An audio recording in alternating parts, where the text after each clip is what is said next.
Good evening, everybody out there in YouTube land. Bilge, Hello. Jim, Paul, Jeffro, welcome, gentlemen. Guten Tag. He's got a Gary Stuff mug, very good.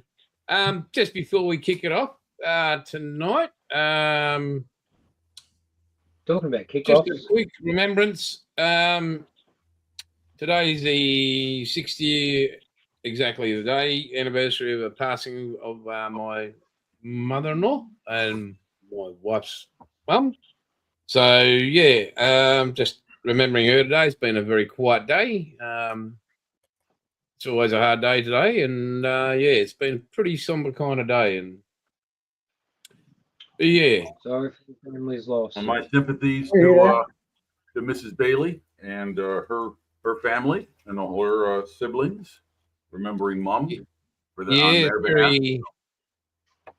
Yeah, and I mean, I think the kids done some great things today. They shared some grandbaby videos, and little Fletcher, you know, his father was giving. He's only 7 months old, but he was giving him a steak, like a bit of steak, and you should have seen the face. Like, oh wow, I was like, forget these vegetables and soft food. Let's just have steak. That was gorgeous footage. So kids obviously got rich taste. Yeah, he does. It wasn't Wagyu, but he was his eyes, just the expression. So the kids have been great sending photos and stuff like that and videos. So it's been rather helpful. So, but other than that, I wish my parents could have got to see my kids. Yeah, it would have been very, very, very lucky. We are very, very, very lucky. So, I mean, we had I think I said last week, we had the photo, and one of the boys, one of the sons, Sean, his future's currently up in the air. He's being tested vigorously for cancer. So that was a bit shit. He's only 26, Shawnee. So what? yeah, they're giving him they're getting him the camera up his, you know what? They're taking as much blood as a vampire on a bloody night out. So he's got a few highly irregular things going on that all point to one thing, unfortunately. So we're just sitting back, waiting for it. So it's Sorry to been hear that, man. Holy shit! At 26, it's not right. It's been an interesting week that way. But other than that,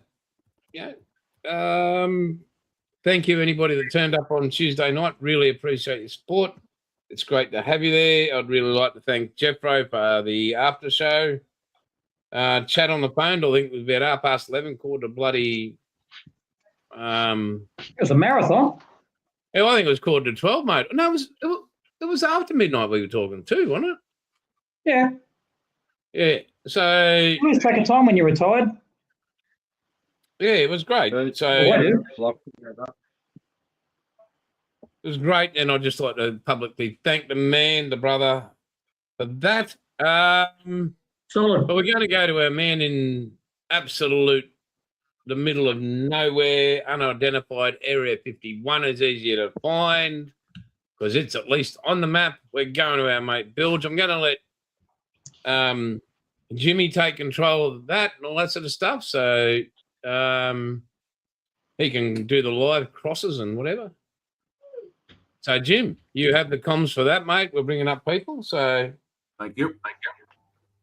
Which one are we going to? with that Bilge. The bloke where nobody knows where he is, but well, you know where he is. You found him. no. If you asked me to drive back there, mate, I couldn't find it. I thought I saw a kraken on the way. There we go. Oh, that's nice. Both doggies. Oh, dearie me.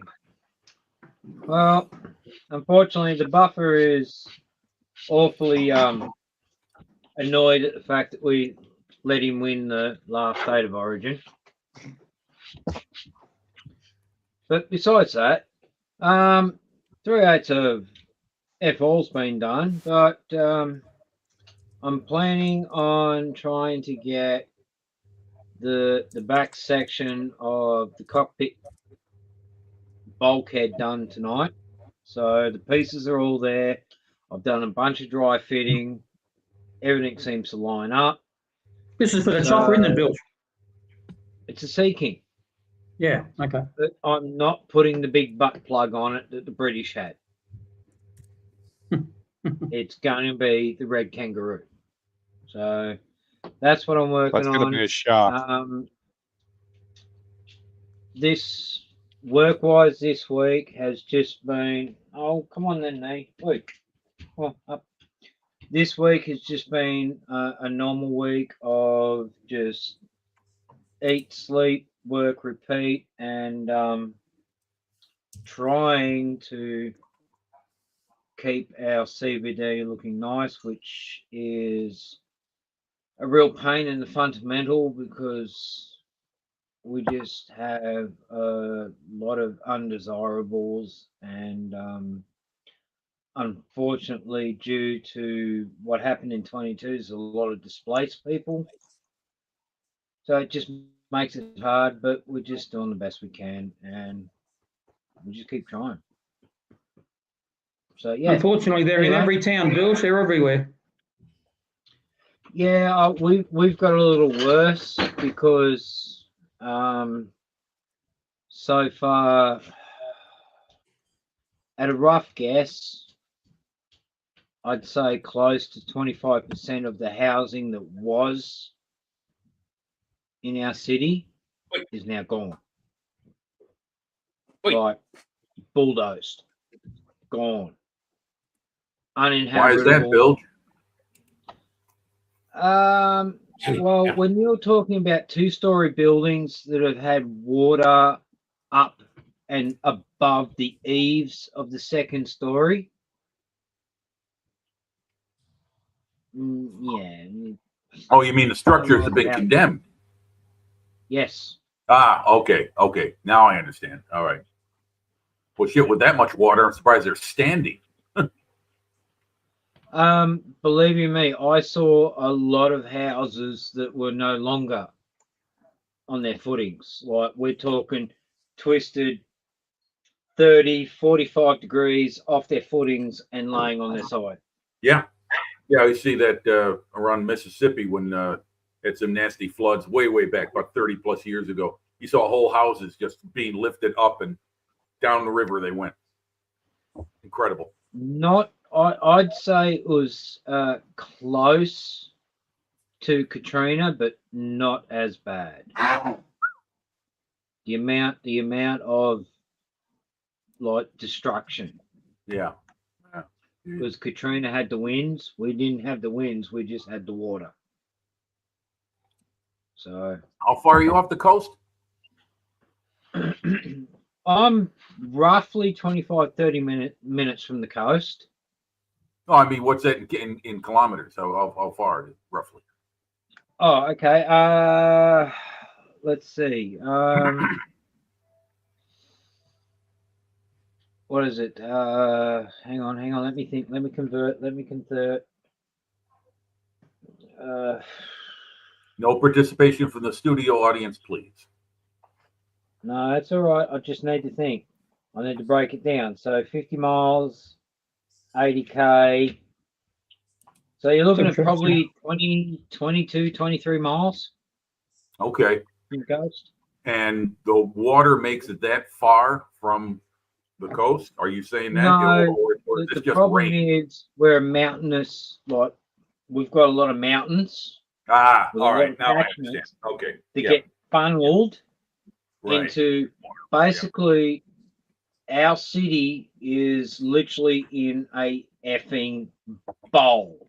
Right. Okay. All the water runs downhill, gets trapped, and it's got this little tiny outlet to go out of, but only so much water can go out when there is so much water coming in, so it tends to back up. Right. Check. Got it. Well, sorry to hear that, man. It's that's a recipe for disaster, definitely. But on the same note too, 22 was a 1 in 500 year flood. It seems like they're happening a lot more closer than 500 years all around the world, though. You know, maybe it's just me. But Yeah, well, we'll Just see that what time. happens. Anyway, enough of me. I've got stuff to do. I've got some really nice barbecue chips to eat and share with my dogs. you mean the dogs do? Oh hell no, no, they get scraps. Okay, all right. I've seen some dog noses taking in some chips in the last few minutes, so I'm thinking they're sharing in the wealth. Oh, all right then. Kaya, come on, up. All right, come on. You want it? You want? Come on, up. I know you want. Nah, come on, up. Kaya, come on. There you go. There you go. There we go. All right, Prefers back hot to you vinegar. guys. Yes, indeed. That's good. That's good. What a nice pooch. Okay. All right, who to next, Jason? Hang on.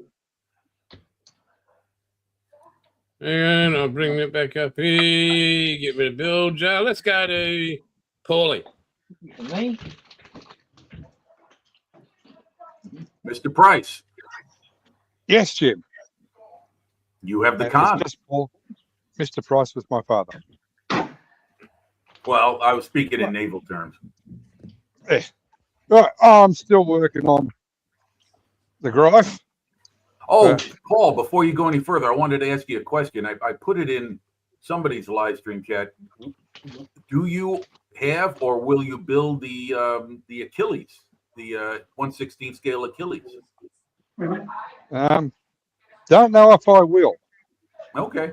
Go nice next to I've your got the M10. M10. Yeah, 'cause basically the same as the M10.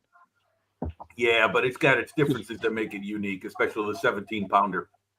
It's a bit Yeah. of a heel, isn't it? Yeah. We'll let you get away with that one, Joe. So the radio's in now and Jurgen's in to drive. Jurgen, that's his name? Yeah, Erwin and Jurgen. Jurgen Stumpf. So, You're Erwin's going coming to the along. Western. Yes, You're I'll going tell to you. the Eastern Front. Let me tell you something. I just got to stop there. That pose for Rommel is ridiculous. It makes him look like a bloody German point setter. They could have Well, had he a was better pointing. pose for Herr General. Yeah, Well, right. I'm Yeah. sure he was a bit more animated. Ducking as a typhoon comes at him or a Well, it kill. looks like he's pointing out in the desert and saying, "See the British out there," and his crew are saying, "But Herr General, that is nothing. That is nothing. I think Herr No, he's General is going- having the mirage." Jimmy, he's going, fuck, Aussies. Yeah. He might be doing that. He might be doing that, but you know what? They probably didn't recognize him in Aussies if they're wearing the 10 hats. Only until they wear the other hats would they recognize him as Aussies. The mighty slouch. Or he could be Is that saying, what the name over of there that is is? where, he could be saying, Actually, over there is where I store my stamp collection. Like that. Wait a minute. let's- Jeffro? Wait. Jeffro, say that again. Sorry, mate, I was going to say, over there is where I stored my stamp collection in the voice of James Mason. Because it was actually very common knowledge that any German that faced a Australian front line had the highest number of medical discharges, because the Australians had this horrible, not actually, I'm not going to say horrible, but notorious habit of going hunting at night Whoops. and waiting to within they had gotten to within meters of what they were hunting, and then proceeding to viciously kill what they were hunting. And yeah, it only ever happened on the Australian front lines. And it made Well, He you weren't them there to be very fucking courteous. Back to you, Paul. Yeah, so basically I'm still playing with this, and I'm thinking of a Panzer III next. That radio Not gear is bad. very You're going total Africa core on me here. Oh no! Wait. Are you going to It's do a nice radio set. Going to do a Western is very Desert crisp. Panzer III, or are you going European theater? Africa core. All right, there you go. That's it. There you go. Yeah, there's that 16 scale collection that the TACM and Andy's hobby headquarters are collaborating on. They really need to broaden their horizons and go for a little bit more. Add a few more British vehicles. They've got a lot of American and German stuff, but they don't have much in the way of British vehicles. I think the M10 and I mean, I don't know. Is there anything else? I don't think so. The Achilles, the Stuart. Well, not by TACOM. What have they got? Hang on. Is that the Kiss or is that Trumpeter? I think it's Trumpeter. Okay. All right.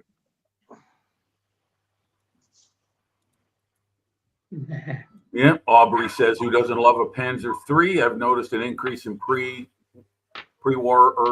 pre and early war armor interest recently. Yes, indeed, Aubrey. Morning, Monkey. Plastics Hello, in the. Paul. Hello, Paul. Hey, How Monkey. are you? Greetings and salutations. Welcome in. Glad you're here. Is Sue there? I'm wearing my Hey, Monkey. Motorhead. I'm wearing my Motorhead shirt, Sue. If you're there. Okay. So that's what's on the back page. Okay. Yeah. That's all well and good, but what I'm saying is that there's that they could have like a 6-pounder artillery piece. They could have they could do an SAS Jeep. They could do an LRD Chevrolet vehicle. They could they could really. I mean, we could really go berserk with it. Paul, you got to think they're making money hand over fist with the 16 scale line because people are buying them up. They're bringing out new stuff practically every month. LRDG stuff. Yeah, that's what I mean. Yeah, I mean, broaden your horizons, TACM. You can do it. You can even do a Crusader or a Matilda. Well, Gecko do the. Look at this. It's Father's Day in the UK, I believe, right? Sue's actually cutting the garden. Got her working. All right. Monkey, keep her away from the power leads. That's a successful marriage, Paul. Just keep her away from the power leads. You know what happened last time. So Well, Gecko anyway, do great, Paul. the Bren carrier. Do you? Yeah. Well, there is. Yes, there is. Yeah. That's Gecko made that, right? Yeah. Yeah. They do two versions of that. So you get the universal care. I'm talking about this line specifically. That's what I mean. That's what I started out. You're bringing to light. There are other subjects. Maybe that's why they're not touching them, because they know their brother Chinese companies are making them already. Yeah. Well, everybody's picking and choosing, and Yeah. Well, anyway, pick it and looks choose great. as well. Are you going to paint the tracks? Yeah, the tracks are painted. They're silver. That's Hey, mate, how you metal going? color. They got to be rusted. You Yeah. going okay? Okay. What's that, Jeffro? Oh, I'm sorry, mate. I'm just talking to the dog. Oh, okay. Yeah. No, So go the ahead, tracks Paul. just have to Keep be going. rusted up a bit. Yeah. The tracks you just gonna- have to be rusted up yet. Yeah. Are you going to age everything we see there before you put the body on top of it? Yep. Okay. Looking great. I've already started getting it dirty. The radio's clean because I think they would have been kept clean. Probably if they want to keep driving through that desert. Yeah, I bet they keep it clean. Yeah. Is that And a is that a the stub? Germans, they were pretty meticulous on maintenance. Is that a stubby holder on the back corner there, Paul? No, that's the filler Oh, cap. definitely. It's got to be a stubby holder. No, you got to put the radio on top of the fuel tank. You can But still have a that's why stubby you need holder an on the radio. electrical signal over petrol. Yeah, that is a Yeah. big radio, man. Wow. You could probably reach. It's actually the limit 3 of that. radios or 4 radios. Yeah. Let's now in. Yeah.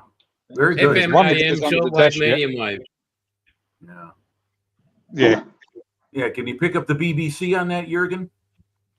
Probably. Probably. All right, let's head to young Jeffro.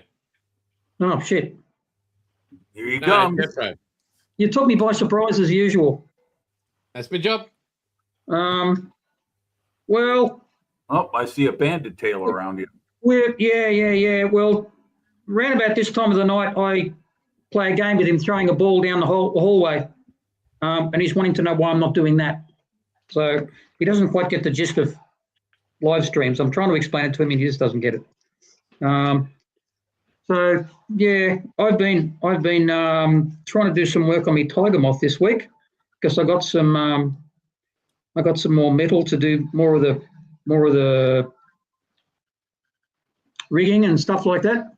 And I'm kind of up to that stage. I've got to do the.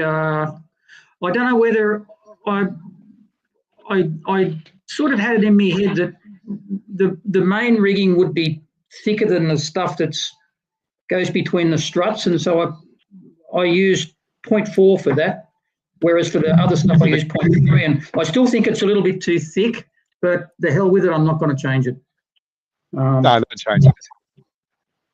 I'll change it on the next one. In fact, this was more of a pain in the ass because it was really hard to stick. Because I put pilot holes, really small ones, but they basically just sort of sat over them and they just kept on jumping off, and it was a pain in the ass. But it actually stiffened up the wings a hell of a lot once I put them on. Yeah, so they turned out all right. Actually work. So, yeah.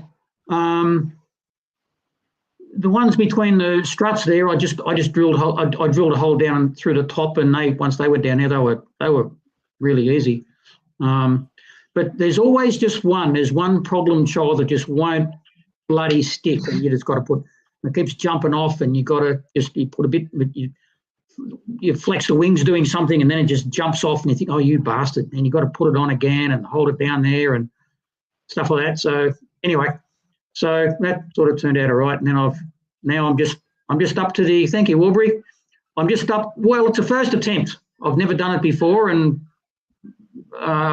it seemed to go on. It didn't bring me to tears, and so I guess that's something.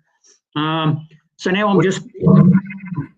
Is that the ICM kit, Jeffro? Yeah, mate. Yeah, it's the one that Dom didn't like. Oh, right, the one he binned. Yep. Yeah, and the trouble with these bloody things, the more you try and figure around with it, the more you try and do little bits here and little bits there and stuff, something always happens unless your hands are meticulously clean. If you've got a little smear of paint from something somewhere on you, sure as shit, it's going to get on somewhere where it's not supposed to be, and that's a pain in the ass. Bit of this, I didn't accidentally break that much off like I normally do. I always break off a pitot tube or something like that, but it was just little paint smears here today. Just, yeah, thanks, Monkey. But it was I really enjoyed it though, and I actually learned a lot with the rigging. I'm not going to say I know how to do it, but I know more about. You know more than you did before. You've furthered your skills through experience. Yeah. Well, I've got another two on. I've got Take yourself the X-Acto knife. What's that, mate? Nice to see you didn't choose to take to yourself the X-Acto knife. Oh, that's holding up that elevator there. It just while it goes off. Because I left it till the last minute to put the wheels on. So right where your mouse is there, I put my finger. I thought my hands were clean. Somehow I had a little patch of black paint, just like a little tiny smear, and put it on there, and went and took it off, and I thought, that feels a bit sticky. What was that? And then you look over and you think, oh, you bastard, and there's this bloody smear of black paint on it. And it was that was a pain in the ass to cover up. Yeah. So anyway, so now I'm putting the alfoil. I'm doing alfoil over the cowlings. So I'm doing that. I've never done that before, so that's interesting. And I'm learning how to do a wood grain propeller. Never done that before. So, and then I've got to get some decals and put some decals on it. Yeah, I was going to say you are going to put the markings after you put the rigging on. I mean, that might be a little bit tricky on the fuselage. Well, I had to do a lot of other stuff after the rigging. No, actually, no. It really, I did heaps of stuff after the rigging. I had to put all sorts of little jazzy bits on, all sorts of stuff. So the rigging was just a stage. Well, to be honest, I haven't got decals yet. So that's not, but I do have, I want to put some, I've got to cut down some black decals to put, there's like two down either side of the wing root there. There's like two little markings where you jump in the cockpit. And some of them have it, some of them don't. Some of them have like a black sort of a rubbery material that they put down there. And I thought I might have some leftover black decals for something. I'll cut those down and I'll put them along there. I wasn't going to mask it and paint it because you know what I'm like with masking tape. But I thought, oh, this is going to be really fun with, if you're smart, Aubrey, don't do it. There's your tip for the day, Aubrey. Yeah. But look, no, actually, I really enjoyed it, and I've got two others coming. I've got an Italian, a little Italian North African fighter, and a Boeing Stearman, both ICM. Oh, the Stearman. Okay, yeah. On layby. Yeah, so I'm kind of looking forward to them. But I thought it'd be like I'm thinking, because I had to be ultra careful with those struts when I put those on, and then I put the wings on the top, and I thought, oh Christ, this is going to be painful. This is really going to hurt. And actually, I just glued up the middle four, and then just sort of glued the four outer ones independently, and it was fine. I didn't have any trouble holding them up. It was really not nearly as painful as I thought it'd be. So that was kind of a relief. So, yeah. Well, absolutely stunning work, mate. Well done. Thanks, man. I've got to put a coat of flat over it too, so it's not so shiny. But yeah, for the moment, yeah, it didn't turn out too bad. Other than that, just looking after Kath this week. She's getting better every day, but still, it's like 4 steps forward and 1 step back. So it's, she still suffers from pain a lot, which is sort of hard to control. It's difficult for her to sleep. Sorry? Is that your nickname? What? Pain. Yeah, could be. But it's difficult for her to sleep comfortably, and so that's sort of, all she can really do is just sort of rest and get up and walk around a little bit. And then when it starts to hurt, just sit down for another hour and watch more TV and get up and walk around a bit more, and off to physio a couple of times a week. So, that's it. That's it. Golf was golf. Other than that, back to you in the studio. All right. What are we going to now, Jason? We're going to you, mate. We're going to you. I'm here. Yes, this is the week that was in modeling. That's the key 15. That's the wings glued together. That's about as far as I got with that thing. So next step is to join them. But before that, got a few little sub-assemblies on both the fuselage and the wings to do, and a little bit of filling and sanding. And, that's how airplanes go. The rest, the other 4 images are going to be, thank you, Aubrey. The other 4 images are going to be. Oh, that's come up nice. KV-1. Looking good job, Jim. Thank you. It's almost done. Yeah, I've got to put the machine guns on the front and back. And anyone who's built these Soviet armor kits know those things are so tiny and so fragile, they'll break with no problem at all. So I'm going to wait till the very last moment to put those on. The hatch on the top of the turret, and I got to cobble together a tank crew Thanks, Paul. Thanks, Paul. Thanks a lot. Yeah. And I've just been slapping that thing with weathering all over the place. Putting mud on dried mud on the lower suspension and putting dust on top of the vehicle, mixing all kinds of weathering products that I have in my stash, my inventory, and going at it and seeing what the result is. One thing I'm having a problem with, or not problem, it just seems to be eluding me, is that when I look at close-ups of tanks in the Second World War, especially Soviet armor, the hull and the upper superstructure and the turret all have this gritty, like chalky surface to them, and I can't seem to get that with that tank. Now you're looking at it through a photograph. I'm talking about looking at it in person. The dirt and dust you see on the upper superstructure in the turret, that's all weathering fluid. Like hello, Scott. Welcome in, mate. Good evening, Scott. But it doesn't have any texture to it. You know what I'm saying? Like what you saw on the lower hull. Now close up on the lower on the underside, and you'll see the grit and dirt on there, right? Well, I was trying to do the same up top. So yesterday afternoon I was experimenting with stuff and just seeing what would work. This thing's become more of a test bed in a lot of ways.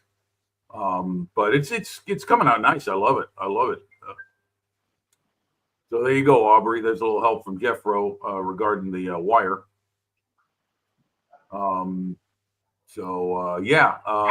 You go on to the next couple of photographs and you'll see that it's just a dusty, dirty vehicle, which is what I wanted. And I think I'm done as far as the weathering. You see the spare track links on the rear fenders right above the drive sprocket in the back, and you'll see that those are leftovers from an old Fruhl model set that I had. Yeah, it's not too much in focus in these photos. Sorry about that, guys. But they were easy to rust. I just used some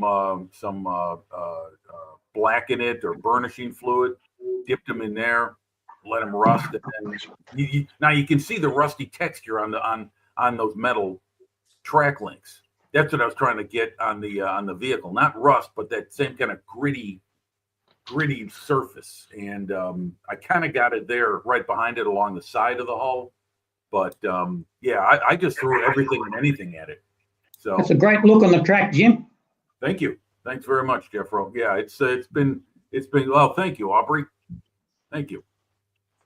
And he thanks you for your reference.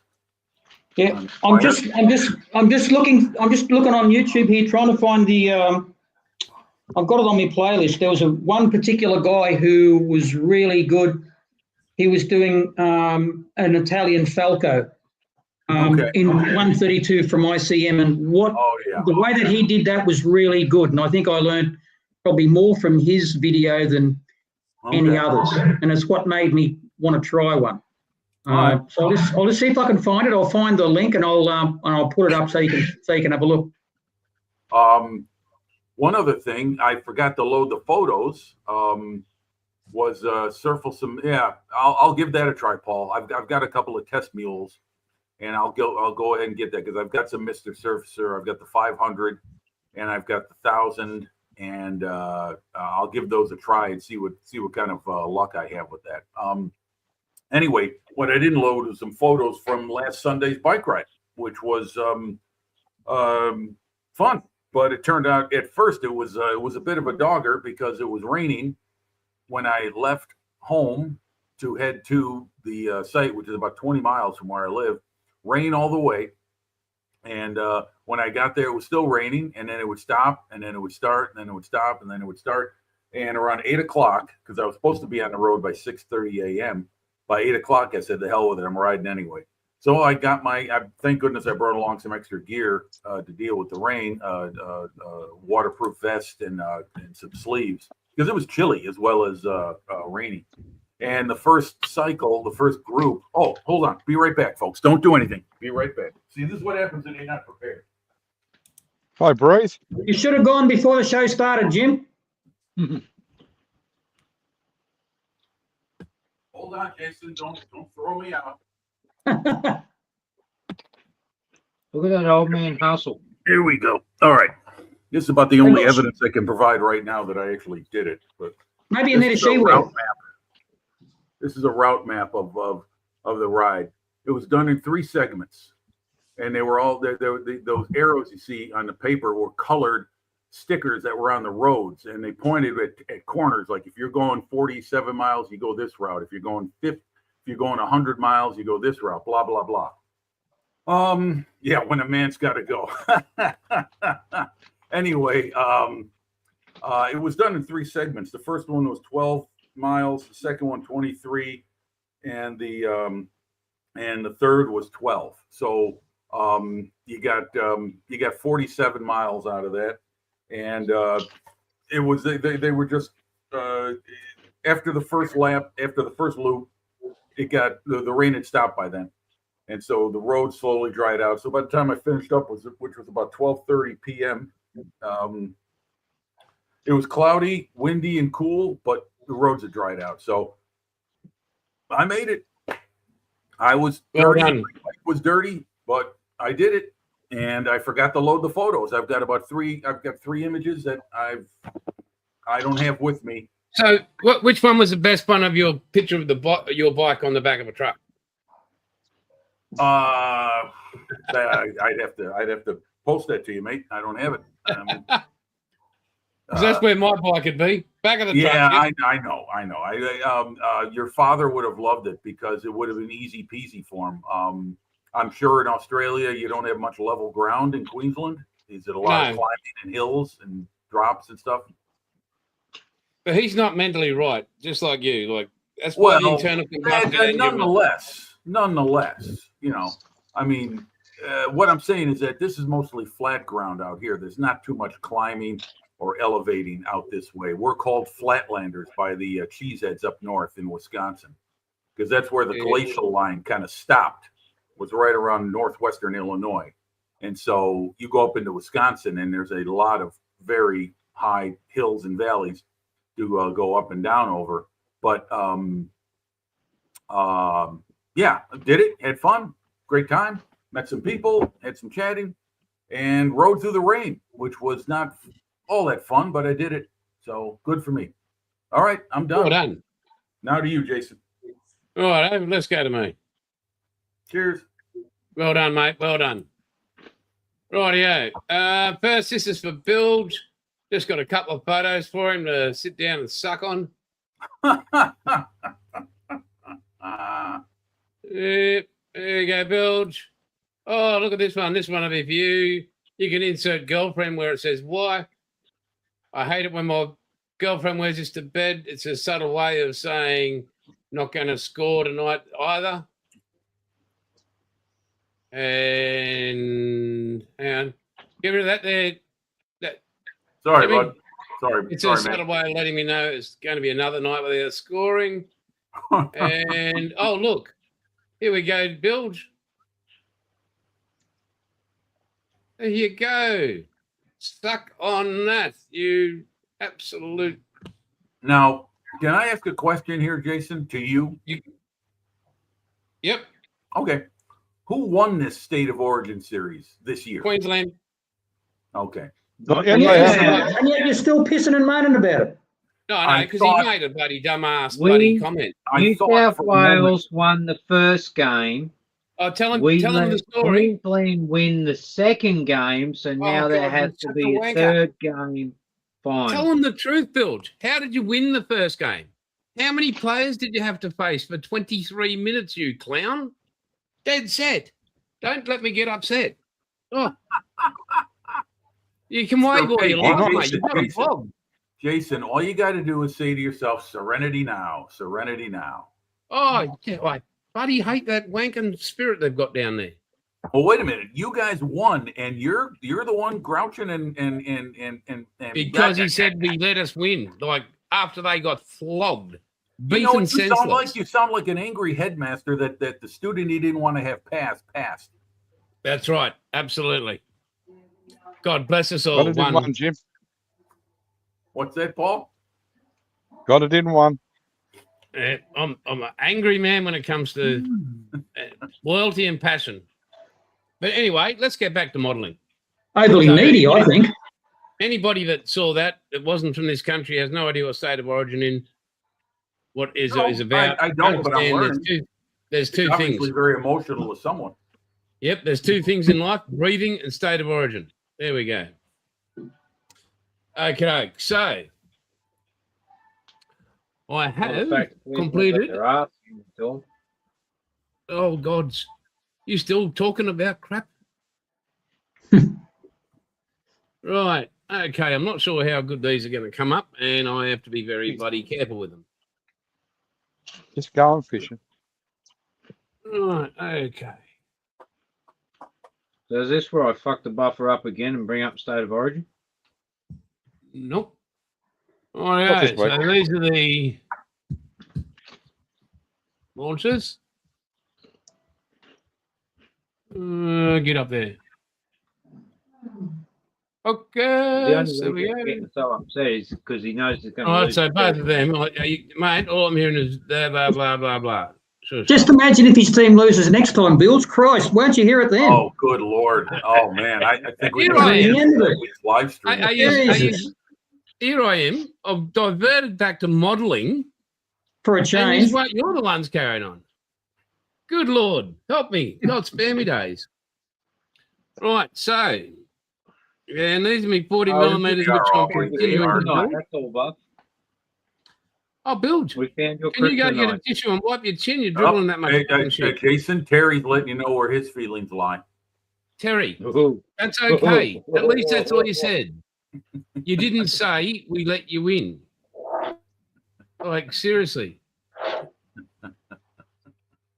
I'll go, Aubrey. Well done, mate. Well done. Absolutely brilliant. Can we get back to modelling? I'm trying to actually show that I've done some shit. Hey, you started it. Yeah, but I Well, digressed. we- I came back. We I went just want focus. this year's state of origin to actually be something interesting. So, Oh, yes, good we God. won the first instead of game. Queensland We winning let all the you time? win the third game. We're Oh, gonna you- think. Oh, you We're gonna God. think. Let you think you might win the You've had so many beers third tonight, game, George. You don't know what you're but saying. then we're just gonna pull the rug straight out from under you, walk right Oh. over you, spit on you, Bill. call you our bitch, and then go to the end. Bill, I'd get your medication checked. You're off your rocker. That's it. You're tripping, sunshine. Oh, But hit him anyway- with your handbag.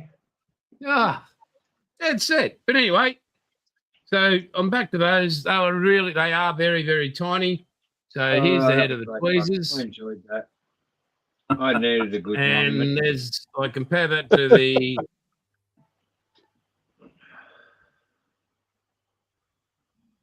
Yeah, Nice fingertip.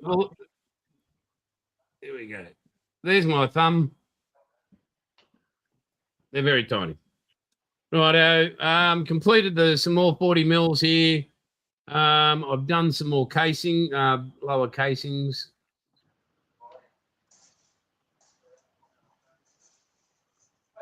With the seats and the pedals. Watch your camera angle.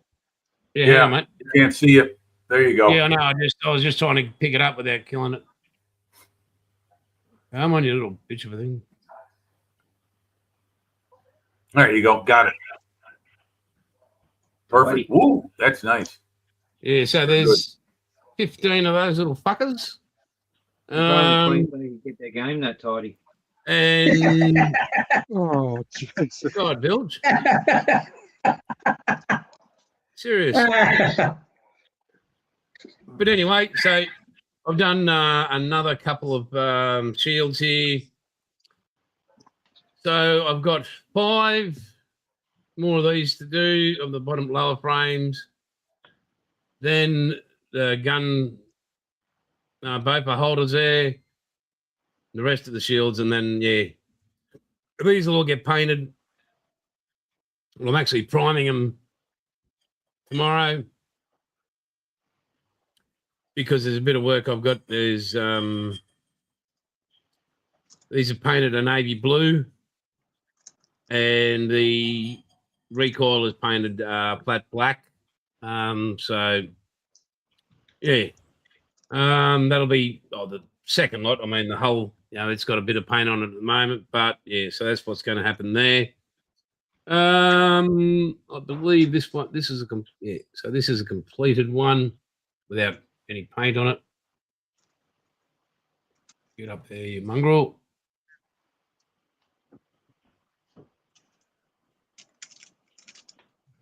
Oh, Aubrey's got a question. I use Outlaw Primer. Well, you got like what, a vat of it or something? Yeah, I do. It's got it on tap. I still know how to make that in my head, so. Oh, you still have all the hardware I've for the paint mixing? So no, I've got what he needs. in He my doesn't head, tell I his know missus, but he exactly knocks it what up in a neutral board. Oh, yeah, so it's in my head, and yeah, I'm ready to rock and roll with that when I need to. I also use Mr. Hobby 1500 and Oh, hello, the Chunk. leveling thinner. Chunk is in Hey, the Chunk. house. Yeah, that's great stuff, Perfect, Jason. Chunk. That's what I use. Yeah, so depending on what what surface, I used I to will- hit with just a light dusting of etch primer on my photo etch. so my etch primer is just actually a metal etch primer, which I dilute a bit. It's just an auto etch primer, which I knock back 50% so it doesn't dissolve photo the etch. plastic. The plastic but so I whittle that back down, and I've got my That's the trick. depending on how much I've got my formulas in my head, and I just know where I'm at with that. So it bites and you get no peeling, and when you throw either the Mr. Hobby with the 1500 on with the leveling thinner and or the Outlaw paint primer, you get a baby butt smooth surface that has grip or paint on it. So yeah, that's where I'm at with that. So yeah, tonight I'll be just moving on, keeping on building these while we're all in the background having a yak and yak, and that's my week. Yeah, Okay, now I'm taking it, Jason, I'm taking it back over to me because go hard. we have got to resolve the question that I posed to everyone, including those in chat. Yes, you can participate in this as well, studio audience. When a man loves a woman. What is End it, up with children. or what Or an influences STI. were what got you into scale modeling? What was it? Was it an older brother? Was it an older sister? Was it a film? Was it all of the above? Was it books? Was it history? What is it that got you into scale modeling? Each and every one on screen will answer first, and then we'll go, and then those in the chat can God, he's a kick in genius, as they my like. mate. So that's the question we have to answer. That's now 2 weeks old. Oh, buggy you, Shannon. Shall I go first? Yeah, mate, go hard. Oh, you're on screen. All right. Please stop unplugging that stuff. Okay. Excuse me. Let me clear my throat. Me. What got me into scale modeling? It was films like Sink the Bismarck, Battle of Britain, Tora, Midway, 1976. I'm talking about because I'm older than most. And books, reading books at my school library, and then going to the public library and taking books out. Models built by my older brother and his friends. They built race cars and things, but my best mate started building models before I did, and he was building jets, military jets, like the F-105, the F-100, the F-4 Phantom, and in 1/72nd scale. So I went and bought one myself. Of course, my first model was the quarter scale Hawker Hurricane, which is made by the now defunct company Monogram. But that was my first model kit, as I best can remember, which is a long time ago now, 50 years. But that's what got me into modeling, was the variety of influences. And I've been doing it ever since, and I love it. And now with the internet, and not now, I mean over the last 10 years, it's really taken off for me as far as my participation in things, and even just in the last 5 years, how things have taken a huge jump technology wise, where here we are right now, thousands of miles apart, all of us, and yet we're all live and conversing with one another and participating with the studio audience. That's what got me into scale modeling. Good question. Aubrey says, my dad used to build World War I biplanes. Think I received some kits around 6 to 8 years old. Okay. You remember what kits they were, Aubrey? Were they plastic kits? Were they balsa wood kits? What was it? And do you remember the kit makers? Let's go to who's ready. I'll go to Jeffro. Here you go. He's never ready, so we'll go to Jeffro first. No, I'm ready. All right. Well, my parents separated when I was. Everybody's a critic. My parents separated when I was 10, and so I used to go and visit my dad every school holidays, and he worked in the post office. He was gone from like bit after 8 every morning until 5 in the afternoon, so I had a lot of time to myself. And so he used to buy me model airplanes. He used to spoil me rotten. You start off with just like everybody else, you start off with the Airfix 172 little bags, and there's those, and then we progressed up a little bit bigger, and mostly 172 though. But you got all the classic Airfix ones, all the bombers and everything, and then mostly a lot of Frog, a lot of Revell, probably mostly Airfix though. And then I was doing those up until I don't know, maybe I was about 17, I suppose, 16 or 17. Then other things sort of took over, and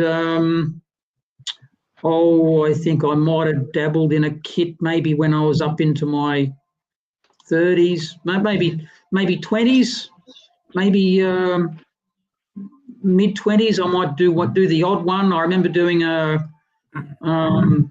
did a Tamiya Sherman. I did a German half track with a quad cannons on the back.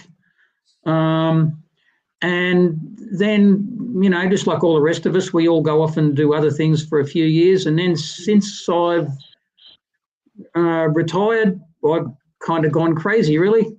A bit more of a disposable income, I suppose. And there's so much more technology these days. Kits are getting a lot more complex and complicated, and you've got the time to learn how to make them and how to get a good result and stuff. You can, I don't know how a little kid can just start a kit these days and hope to be able to, Well, that's why they got the starter kits. As much as because there's I don't know if they even still make really basic kits for kids these days, because they do. Airfix kits. Yeah, the together starter kits. Yeah. well, Buffer builds them all the time. I suppose I'm really, really enjoying kind of not really overly complex, but just I'm interested in trying new things. Like I just did a biplane. I've never done that before. Just it's kind of interesting to have a bit more time so you can learn new stuff. Okay. Up until Jason generously donated me a couple of airbrushes. I'm learning how to use airbrushes, and I've got a lot more time and really enjoying it. But started off just like everybody else, just in when I early teens, I guess, and Dad had lots of war books that I used to read and look at, and just learn more. It's like anything. If you get into cooking, you learn more. You get more cookbooks. If you want to learn more about models, you read war books. You watch war stuff, and so you just learn about it. You learn about military history. You learn about all that stuff because you're interested in it. And I've just always have. I've always stuck with. I always have. When I was a little kid, I could pick any airplane out in the sky. I knew what they all were. Planes. That's good. Yeah, it's That's just good. always been an interest, and I've always been interested in military stuff, aeroplanes mostly. But yeah, it's just always been a bit of a thing. Yeah, I don't know. That's it. Aubrey added to it. The first kit I remember building was the Matchbox Jag. Similar story Yeah, I here. think I got that one. Yeah. So yeah. Yeah, a lot of Matchbox. Yeah. Tin Man says mine was due to boredom during COVID, nothing to do. Okay. All right. Yeah. That's I've been hearing a lot about that. Okay, let's see. Thank you, Jeffro. Let's go to Mr. Bilgerat. Mr. Below Decks. You're on call, sir. Ja, wann mein Führer? Well, mine's pretty simple. When I was still wiping my nose on my mum's dress, my old boy took me to Ballarat to the Eureka Stockade. And he got me a booklet on a very famous person from that area, namely Ned Kelly. And in that booklet happened to be a card build kit of his childhood home. And I built it. And it actually Could you repeat that build? You froze for a second. Right when you were saying what you were going to work on. It was Ned Kelly's childhood home in the form of a card kit that formed a diorama. Okay. Thank you.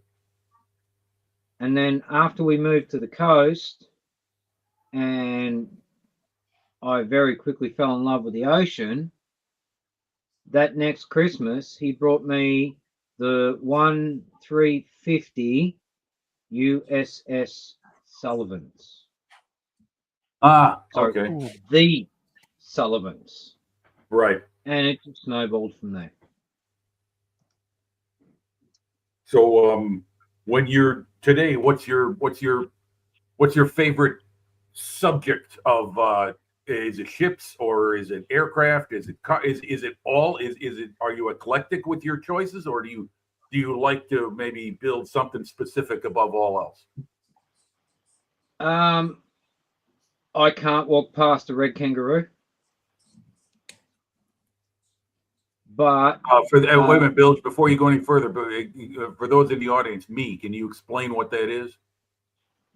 Red kangaroo is ADF, Australian Defence Force. Okay. A sunburned kangaroo. Yeah. And That's besides that, if it ain't a red kangaroo, it has to have some, particularly ship-wise, if it has historical... Nautical. Okay, if it has some nautical historical significance, I will build it. Okay. Excellent. All right. Hence why I have the Titanic, I have the Bismarck, I have the Hood, I have the Victory, I have a Hunter class destroyer, HMAS Bataan, so forth and so on, yada yada yada yada yada. And the Britannic and the Olympic. And the Enterprise. I have the Enterprise, I have the Nimitz, Black Pearl. yeah, well, the Black Pearl, that was more a my son's grew up as a child watching Pirates of the Caribbean, and he has the Lego Black Pearl, Lego Flying Dutchman, and when I had the opportunity to get the Black Pearl, I'm like, hey bud, you and I built models together. What do you reckon? He's like, yeah, Dad, let's do it. And then naturally, kids being kids, when they realise how long it takes to do a plank on frame, he lost interest, but I kept it going. All right, Okay. moving on. Yeah. All right. Yeah. Aubrey said, I love that our interest as modelers is so varied depending on our experiences. That's right. Yep, that's true. A lot of people had military families that, their father, their grandfather, their uncles, whatever, were in the military. And, that's not so Same quite here. prevalent in I- the United I States per person, but in I have a UK, great uncle that's buried in Gallipoli. pardon me, can you say that again, Bill?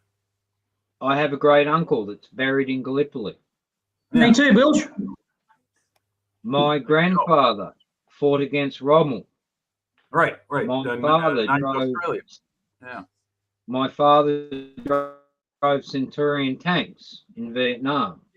Yeah. I have a half brother that fought in the unspoken horrible conflict that happened in Timor. So, when I wanted to do my bit, the old boy was like, there's been 4 generations of us in the mud and the blood and the guts. You like the ocean. Go to the Navy. Okay. All right. Well, we'll move over on to Paul. Mr. Price. Yes. First kit I Sir. remember getting, I didn't build. I think Dad picked it up when he put a tank of petrol in the car and he got it from an Esso station. It was the Empress of Australia. It was something to do with the fuel, and one of his mates at work built it for me. So I thought, well, that looks cool. I'll have a go at something like that. And I started. I think the first one was, as Jeffro said, the ubiquitous Spitfire in a bag. Kept getting into it, and every Christmas you get the big kit. The last Christmas one I remember getting was the 747 from Airfix. And then you find cars, boats, ships, and anything else that you can get a hold of, and just kept playing with them until I got kids of my own and went, no, I can't have them around here now. I need to spend money on them. And when everything went south with that, I just started up again. Yeah, and on an industrial scale. Things that shouldn't have Merlins. Yeah, I have slowed down. So I'm enjoying these 1/16 kits. And I'll be getting another one. Okay. All right. And Not then sure which take- one yet. Okay. Well, all I can say, Paul, is that your collection has got just about everything in it too. I like the variety. You've got sci-fi, you've got military, you've got racing, civilian, things like that. So very good indeed. We'll Yeah, talk. We'll come it's up with been this. fun. We'll get up to that in a few moments, Aubrey. We'll talk about stash size next. Okay, Jason, Mr. Bailey. How are you guys? Yeah, well, I fell in love. I think the first was with I was watching we went to the movies, I watched A Bridge Too Far. And but then my dad used to, being raised as an Air Force kid first up, I was Little awkward. around all that kind of thing as I grew up. But the first time Dad bought from the news agency a Airfix Spitfire in the bag as per usual, it didn't get painted or anything like that. It was I had a bit of house paint on it. But you fall in love, you get addicted, and I think I was always fascinated because my father was very, not anal, but everything looked so good, and his attention to detail and teaching me about attention to detail that followed through my life. So I enjoy the lessons he taught me, and the values that he taught me, and what modeling teaches you. So that's how I fell in love with it. So yeah. Okay. Evening, Now, SJ. do you have a particular type of model, whether it be military, civilian, automobile, aircraft? Definitely ship, military. what is it that you prefer? Definitely military, and it would have to be, definitely Spitfires. You all know that. I love Spitfires. Nah. I know it's shock horror. You're all mortified. Wow, we didn't know that, but yeah.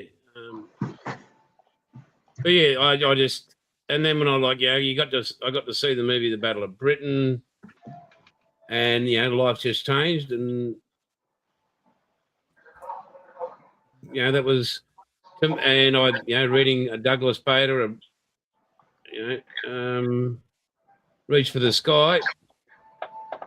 Yeah, that was, for me, that was where it was at. So yeah. SJ in the house, no more sci-fi content.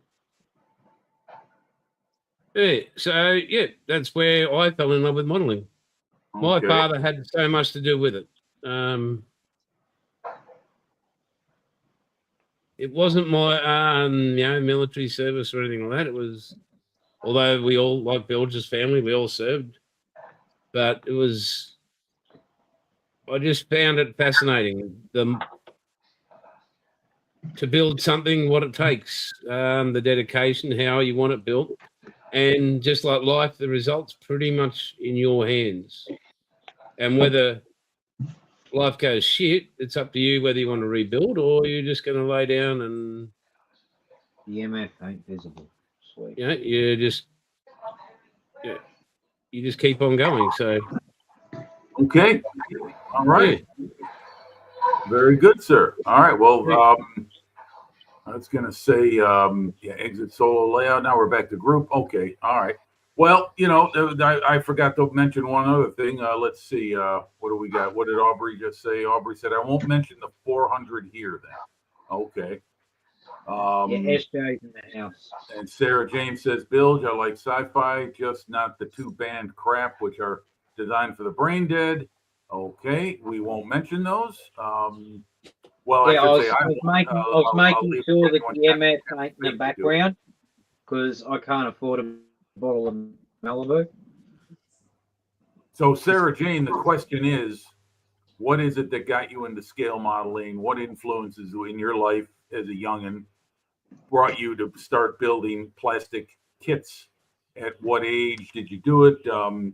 Just a general question of like, what is it that got you started? So, if you want to kick in the chat with what you experienced as a kid that started you, or was it recent? You start like within the last 10 years, you start during COVID. We had one answer earlier. Was a Tin Man said he did it during COVID because there was nothing for him to do. There you go, Bill. See, you got a fan. So yeah, I mean, when I forgot to mention, television. When I was a kid, you could see episodes of The World at War on TV, and through my local public broadcasting station, they showed a lot of British television. And sure, I saw a lot of shows like Monty Python and Fawlty Towers and Benny Hill, blah blah blah. But I also saw films like The Cruel Sea. And what was another one? There was a couple other good ones. I can't recall the names of them now. Oh man!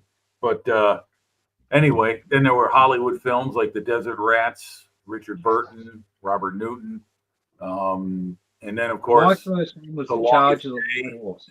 Tora. So go ahead, Bill. You were going to say my introduction to military films, and my father actually said, sit down and watch this. And I didn't realize until I learnt later that his division that he was in was actually part, like, when the Light Horse was disbanded and they become mobile armor, that they were the like passes on from the Light Horse. So the first film I ever got to see was The Charge of the Light Horse. Okay.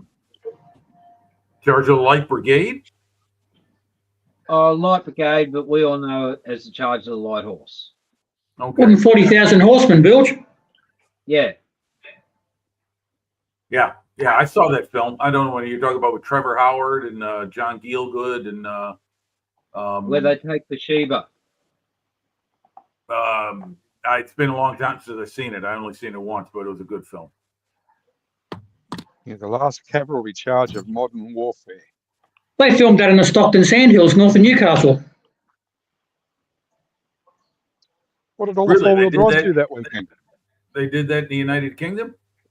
No, in Australia, in just north of Newcastle, about 3 hours north of Sydney. Oh, okay. There's a Well, here's big Sarah series of James. sand dunes there that they filmed it in. So she says, long story, started around 4 years old due to being bedbound due to severe asthma. Oh, sorry to hear that, kid. Did lots of puzzles and dad got a kit and built ever since. Never lost mojo or had a break from modeling. Okay, well, good for you. Good for you. No, I think your Good. builds are so good. Yeah, and yeah, you Yeah, do some great great work, practice. and my compliments. So Thank you. yeah, I mean, television and films definitely had an influence on me. When I saw those models in Sync the Bismarck. See, by the time I had already read the book a couple times, the one written by William L. Shirer, Pursuit of the Bismarck, or The Sinking of the Bismarck, I should say. And I'd seen the film a few times, but by the time I read that book like 2 or 3 times, because I got it out of my local library, I was able to identify all the ships in the film, all the models that they built. And I tell you what, you go back and you look, and they are remarkably accurate renditions of each ship. You could recognize the Dorsetshire, the Norfolk, the Suffolk, the Prince of Wales, Rodney, of course, Bismarck and Prince Eugen, and Hood. So yes, it was that was a very well made special effects film. You call it what you like. You want to laugh at stuff from 1961? Go ahead, but that's what they were working with back then. So anyway, yeah, that was one film that definitely influenced me, because when I was younger, I built a lot of warships. I built a lot of what they call box scale warships back then. They were, whatever box, that's what they scaled to fit into. So I built aircraft carriers and battleships and cruisers and destroyers. I never went big, like 1/350th scale or anything like that. I kept it the small stuff I could put on the top of my dresser in my bedroom. So I just lined them all up, one next to another. I just built them and threw them together. So that's My first war film, I lived in a country town called Moree, which is way out to Buggery, out west of the coast. And my mum, wasn't my dad, my mum took me to see the Battle of Britain. And the picture theatre at Moree then was open air. It was one of those ones that had deck chairs. So nice. they had a heap of canvas deck chairs, and you go, and all I could remember for years and years and years, all I could remember was the guys was the guy with the red paint in the eyes. And that's all I could remember. The horse guy, the Uncle pilot. Yeah, and there was even one of those ladies going around with the tray, cigarettes, lollies, ice cream, all this stuff going around. Oh my God! Yeah. And that was really cool. And that was the very first war movie I ever saw, was the Battle of Britain. And I thought, well, if I'm going to be introduced to war movies, I couldn't ask for a better one than that. Yeah. Jason, are you demonstrating what your brain looks like after photo etch? No, yeah, probably. But my wife just made that golden syrup dumplings with ice cream. Ooh. Mm. You lucky Nice and hot. bastard. Yeah, that's some good stuff. Enjoy, mate. Oh yeah. At least you don't have to chew it. I've Got never me seen too. the Battle of Britain on a big screen, Jeff, bro. I would love to see it on a big screen. I've only seen it Well- on television screens. I think I was only about 10, so it's kind of hard to remember. But from what I Yeah. recall, it was worth remembering. Yeah, it was awesome. Well, you got to remember those films back then were made for the big screen specifically. Yeah. You know, Yeah. the old pan and scan technology they did on television cut out Mhm. the two edges of the screen so it would fit on a television screen format. So you lost a lot of what was going on peripherally until you go see the film on something proper, or they what do they call it? Redigitize it or whatever it is. The process that they're doing now to restore old films Yeah. so that they're watchable on modern day television, which is, as we know, the screens have improved. And 30-fold, just like Jason, in years to come, I went to see A Bridge Too Far on a Saturday Arvo, and I think I was a little bit older before I got to the end of it because it's such a long bloody thing. But yeah, that was just sadly that wasn't in an open air picture theatre, but that was I always remember that one. That was always a great one. And then every Saturday and Sunday afternoon there'd be some classic 60s war movie you're going to see on TV in the Arvo. Oh yeah, definitely. Our Yeah. cinema was one of the biggest outside London back in the day. Second film I ever saw, Battle of Britain on a big screen. Good for you. That's a film meant to be seen on a big screen, especially those combat scenes in the sky. Those are the best. And remember, No folks, CGI. always beware of the Hun in the sun. Mm-hmm. And no CGI. That's right. Yep. And let's see what Aubrey said a little while ago. Any possible here? I worked at the model shop in the Yellow Pages advert from the late 80s. Worked at the model shop in the Yellow Pages advert. I guess that'd be something for you guys down in Australia. Hobby Yeah. Shouldn't say Yep. far. Can you help us out with a little bit more information on that, Aubrey? I never worked at a model shop. I would have liked to when I was a kid, but that would, then I realized as I got older, it's not about building models, it's retail, which means you got to put up with people like me asking questions. Nobody wants that. Oh, Yeah, no kidding. chitty chitty bang bang.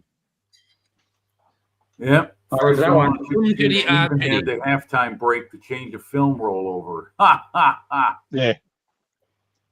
Yeah, well, we're not far apart, Sarah Jane. So you and I are probably the leading members of this whole production right now. We're part of. I don't know. I think Athol's got a few years on us. So, anyway, I'm going to step away for a second, folks. I got to reload on my coffee. Be back as soon as I can. Jason, you there?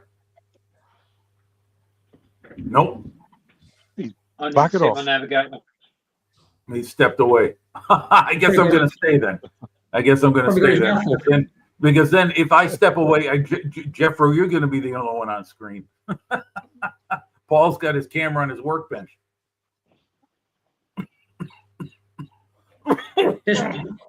Desperately trying to think of something interesting. Yeah, I know. Same here. I'm doing what I can to keep things rolling.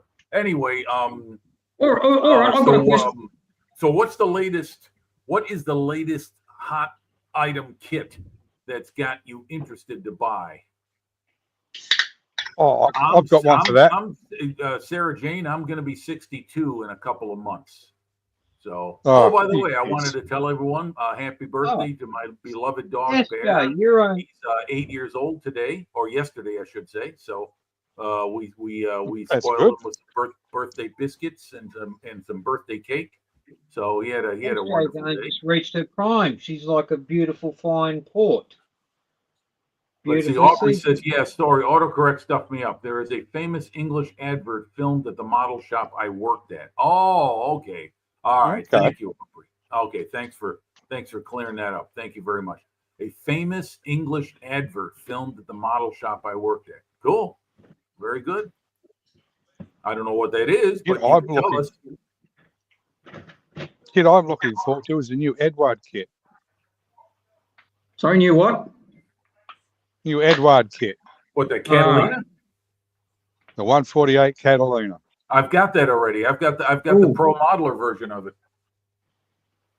Because that's what that is. That's Go on, the kid. old monogram Revel Pull kit it out, from the tease him 90s. with it. It's a great model.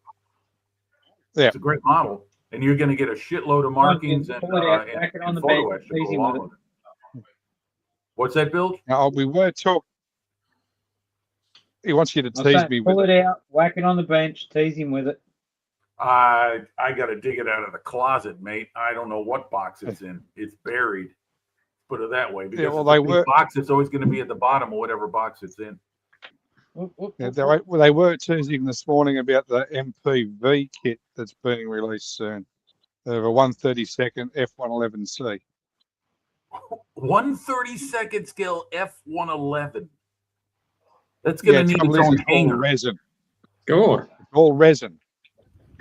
Oh, okay. yeah. Jeez. Now, Yeah. now there's a subject I don't really like to get involved in unless it's small Scales detail and parts. all. I could never see myself building an entire resin model kit. It just looks No, too No, complicated no, and We can't even handle a cockpit.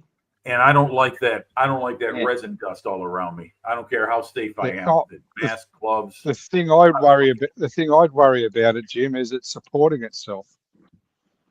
Yeah, I know. Yeah, No. the fragile landing gear. And white metal doesn't help either. 3148. Bilge, Sarah Jane's got a message for you, Bilge. Bilge, I've not aged like fine wine. Gone to vinegar is more me. And Oh, so Aubrey Aubrey said worked at Beatties were Beatties. huge. Yep. Vinegar's got a lot of uses, Sarah Jane. And Oh, let's Sarah see. I'm Jane's interested. up with Sarah Jane's interest in the new upcoming kit is the BMAX 112 Porsche 917 Longtail. Okay. Okay. Anything how they Porsche got race banned. car gets my interest. I don't know much about racing. My brother was the gearhead. He was the born gearhead. He knew all kinds of racing, the categories, and what. The F1 917 was the famous one that was got his banned, favorite. Jim. Pardon me? The 917 is the one that got banned.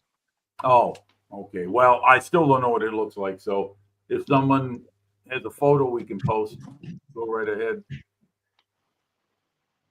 Let's see, do I have one? But anyway, I can't say there's a particular kit I'm looking forward to because there's so many and I don't really need to buy any more, yet I do. Wash your mouth out with soap. Longtails are basically used at Le Mans. Oh, okay.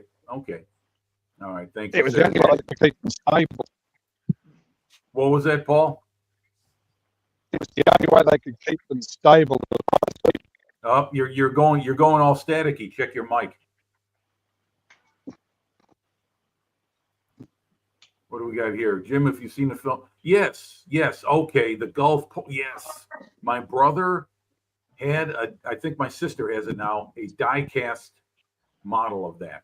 I know the one you're talking about. Yes. Okay. Yeah, sorry, Jim, I was downstairs. Okay. There you go. Yeah. Now you're coming through loud and clear. Yeah, Hang on. he's Get you to share. That is an awesome car. Yeah. It just looks cool. It doesn't even have to. It doesn't even have to drive, and it looks awesome. Now, did McQueen do any of the driving in that film? I don't think so, right? I thought he did it all, didn't he? Yeah, he did. He did. Okay, because I know he wanted to in the film Bullet. He wanted to do the driving in the chase scene, but most of it was done by a stunt driver. Yeah, it's the case, Sarah. Only the close-up shots had him in the car. But yeah, the insurance company said no, we can't afford to have you in an accident. But Bullet was I think that was his first big film. He used his influence to get a shot on location in San Francisco. They originally wanted to do it in studio, and he said nope, I want a shot on location in Frisco, and they did. And you know, that's one of my favorite McQueen films. Let's see, McQueen did drive, but not in the race. Okay, all right, okay, yeah. Yeah, because that film was his baby. That was his that Le Mans film was his film. He wanted that thing done just the right way, and he had enough influence in Hollywood at the time. Let's see, they had permission to use a car with cameras in the actual race to get footage, though McQueen drove the cars after the event. Okay, all right. I think another insurance guy who reasons. Insurance reasons again. I think another guy who drove race cars was Paul Newman, if I'm not mistaken. I don't know if he drove competitively, but he was a gearhead himself. Raced NASCAR, didn't he? Newman? IndyCar. Yeah, I think he did. Car. And Oh my God, is that James correct? Garner too, I think, Paul. Yeah, that was Remember? Grand Prix. Yeah. Grand Prix? Yeah. Okay. All right. I've actually got a He bucket actually list had of that a we Grand never Prix do. film in the works. You can still see footage of what was done on YouTube. Then there was that other film with James Garner. What the heck was that called? Grand Prix. right? Grand Prix. Yeah. Yeah. That was like 1970, 1969. Yeah. Newman, Garner raced. McQueen did race in the BTCC. Okay. All right. Okay. Yeah. Got a big goes there. Another gearhead. Yeah. Yep. Yeah, it's interesting when you you see these big time Hollywood and world known film actors and what their pursuits are when they're not in front of a camera. It's pretty interesting. Some of them, I mean, look at Bruce Dickinson, the lead singer for Iron Maiden. The guy's a total military head. He owns his own Spitfire, I believe. Yeah. He owns and operates it. He flies the damn thing. I've seen him drive tanks. I saw him driving a Centurion one time on a proving ground. Oh. There's McQueen was big into bikes too, Jim. He had a film called On Any Sunday, which is a classic. Yes, I remember Him that. and all his mates. Yep. Hey, Oh, Palm. Palm's in. Palm Bill. Welcome, Palm. Evening Legends. A Hey, bit Luke. late. Well, better late than never, Palm. Yeah, that's right. He wanted to do the stunt scenes on The Great Escape, where he was trying to jump the barbed wire with the bike, but they didn't allow him. They did some scenes. He did, obviously, because you can't mistake it. It's him. But on certain, I think on the ones where they actually did the jumps, it was someone else.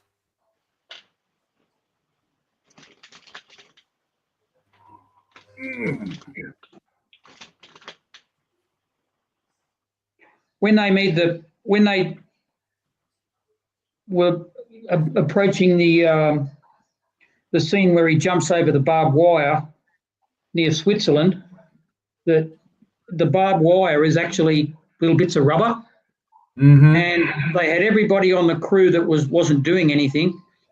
They had this enormous big drum full of bits of rubber, and they had them all tying little bits of rubber on the barbed wire to make it look like barbed wire. Okay. So they could film it. Yeah, that would be pretty rough if someone fell into that. Yeah, I've seen that happen on a bike race, cycling around the Tour de France. A guy got bumped by a car. He got knocked off the road, and he went right into some barbed wire that was going because they were riding along a country road right next to a farm, and he went right into the barbed wire. Whew, that was nasty. We've got a guard wire here on the side of a lot of our roads. It's just a series of cables that maybe 5 or 6 cables going up from the ground up, and they finish about, I don't know, Any height? couple of bit below waist high on either side of the road, and motorbike riders call it cheese cutter wire for Or devil obvious wire. reasons. Yeah. Yeah, it's pretty painful stuff. Oh boy, I just had something on my mind I was going to bring up. Oh well. Let's see. What does Sarah Jane say here? She says McQueen upset Mario Andretti when he beat him at Sebring. Ooh, I did not know that. Ooh, tell us more, Sarah Jane. Steve McQueen's my he guy. was that good. He's the king of cool, man. You know, Steve McQueen was what every school kid my age wanted to be in the early 70s. I reckon he was a natural driver. I believe he started in Hollywood as a stunt driver, did he not, or as a stunt man? I think so, but I can't say that for sure.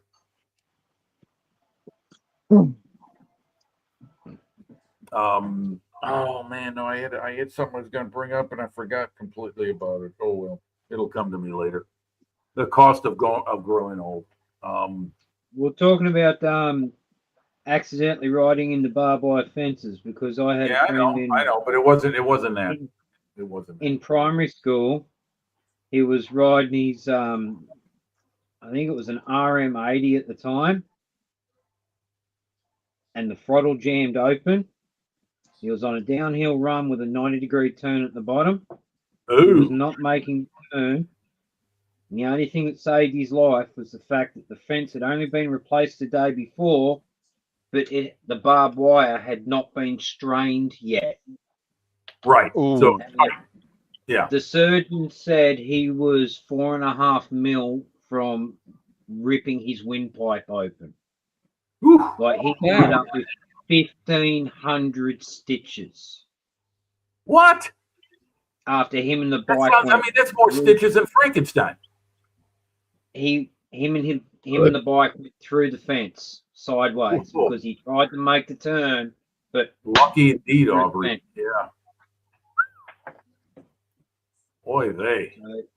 that boy was he's lucky to be walking and be Yeah. alive, but his body is covered in horrific scars from head Yeah, I to was toe. gonna say that stuff doesn't go away. I mean, you stitch marks stay with you. Sarah Jane says 12 hours of Sebring. Mario had gearbox issues with his works Ferrari, and despite his efforts, he couldn't catch McQueen. So now gets upset if you remind him of it. I didn't even know Mario was still going. Wow. I mean, poor Steve McQueen. He's been gone over 45 years now. I mean, I remember when he died. I remember hearing the news. I was in high school. That was a shocker. He died the same year Peter Sellers died. You want to know something really cool, Jim?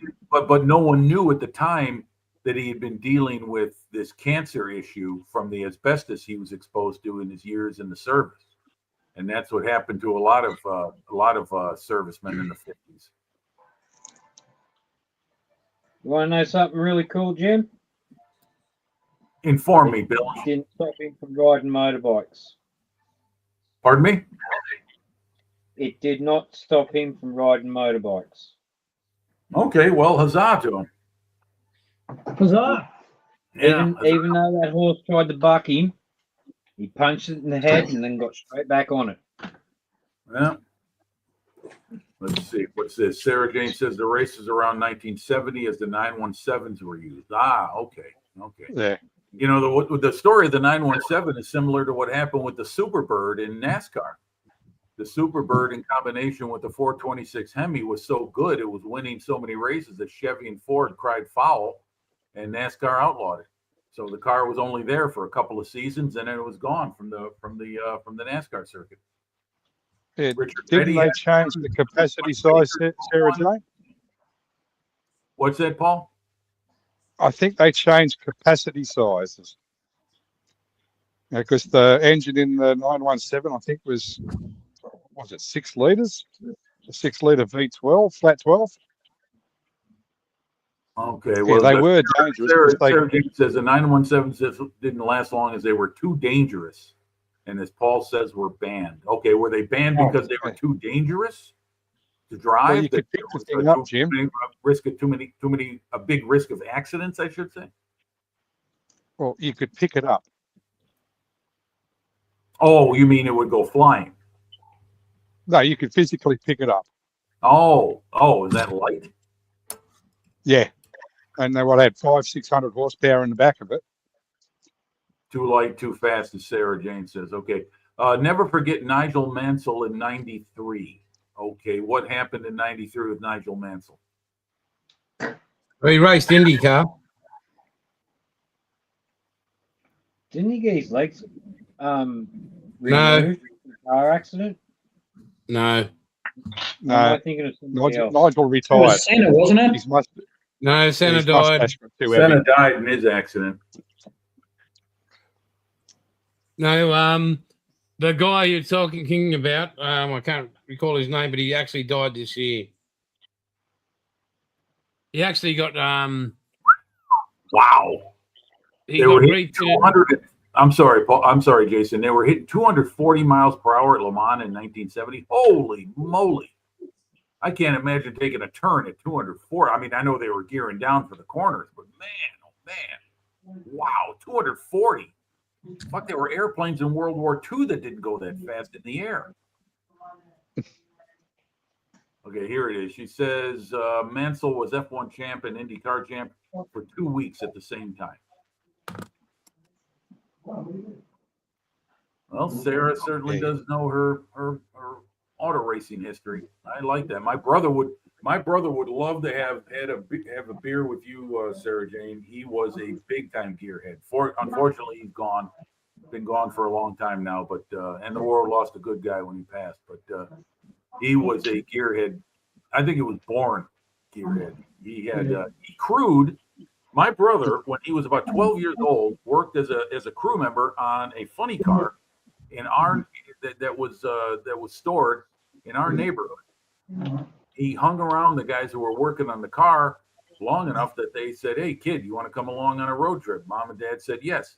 He was the one who would pour the bleach down on the track for the burnouts, and he would steer the car, but he would guide the driver back in position at the start line. He would help out in the pits getting tools and stuff like that. You know, the things a 12-year-old kid could do. So yeah, it was he was a natural born gearhead. He knew his stuff. Well, you certainly seem to have a lot of knowledge of it, Sarah Jane. Sorry, I'm not a motorsport nut, but yeah, you certainly seem to know your history very well. Okay, at Silverstone. Okay. Oh, that you took. Oh, nice. Okay, very nice. Very nice. You're not ruining the chat, Sarah. Once they get going, no, enlighten us with your knowledge of racing history. I mean, for me, it's an education. I don't know anything about any of this stuff. I can just tell you this: I like Formula One, or I used to. I don't watch it anymore, but I used to, because the road race courses that they would go on reminded me so much of the slot car tracks that me and my buddies had set up in our basements at home when we were kids. We didn't have roundy round tracks set up like NASCAR. We had road race tracks set up like Watkins Glen and Road America, and places like Silverstone and Nürburgring. I mean, not the exact track, but you know what I'm saying. It's that kind of racing when you have a slot car set up. So yeah, okay, yeah. Aubrey says Mansell is a hero of his. Okay, very good, very good. Anyhow, yeah. I mean,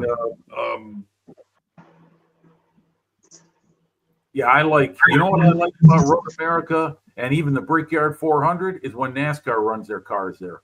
Those are the NASCAR races I'll watch. Is when they're at Watkins Glen and Road America and Indy, because they're not roundy round tracks. They're road race tracks, and that's what I prefer those much more. That's done. They're racing NASCAR at Coronado Naval Base today. Oh, are they really? No kidding. Yeah, they made up road. NASCAR made up a road track. That's out by San Diego. I was in San Diego once. That's a great little city. Beautiful. You're actually racing there today. They might be now. I don't know what day it is. No, it's 3:30 in the morning there. Yeah, well, yeah, they're and SVG. He's got pole position, so nobody's ever raced at it, and he just rocks up and says, "Oh, okay." Van Gisberg's got pole, has he? Oh yeah. Sarah Jane Bratwurst at Road America. Yep. Or do like a good bratwurst. Yep. You know why? Because it's in Wisconsin, the home of the bratwurst. So, Is that right? Well, you know, bratwurst is German. Wisconsin has a huge German population. Right. You know, many people there are descendants of German immigrants. Okay. And Sarah confirms that NASCAR is at a naval base this weekend. Yes. And Coronado is, just right by San Diego, right across the bay from San Diego.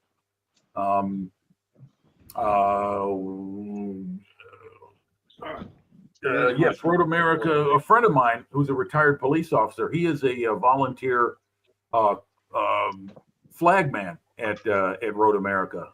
He stands at one of the corners, and he has his flags out in case there's a slowdown ahead for drivers to pay attention to, like if there's a caution or a yellow flag or something like that. Yeah, sure, Sarah Jane. Yeah, Wisconsin is just north of me. It's on the other side of what we call the Cheddar Curtain here in Illinois. And yeah, I mean, kind of like what how Jason views the rest of the eastern states of Australia.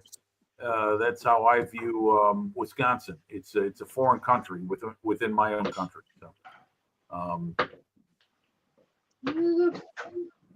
Fuck am I Australian colours? German, no. German, no. German, American, definitely don't want. German, no. yeah, you also have, let's see, you got Road America. Watkins Glen is in New York State. Sonoma's next weekend. And what's that? British, Sonoma German, is next weekend, I believe. Sonoma. Right. That's another cool race. Yeah, I like that. Is that the one run on the airfield track or whatever it is, a runway? It's off the side of it. Okay. All right. Yeah, I got my races mixed up. You know, there's so many now. There used to be just a few, and now it's like every week there's a race. No, I watched. It was good to see the NAS trucks go around for the first run. There was a few accidents there. Then they had the O'Reilly Auto Parts today. That's the next level down from the top boy, the big boys, and there was one accident at the front of the field. Took out 23 cars in one hit. Wow. Sarah Jane's giving us a bit of talking of marshals. A MotoGP rider has been banned from the Czech GP this weekend for slapping a marshal when he fell off his bike. Banned for life for doing that. Huh. Yeah, sounds pretty. That sounds kind of uncalled for too. I don't know. I mean, I don't know the circumstances, but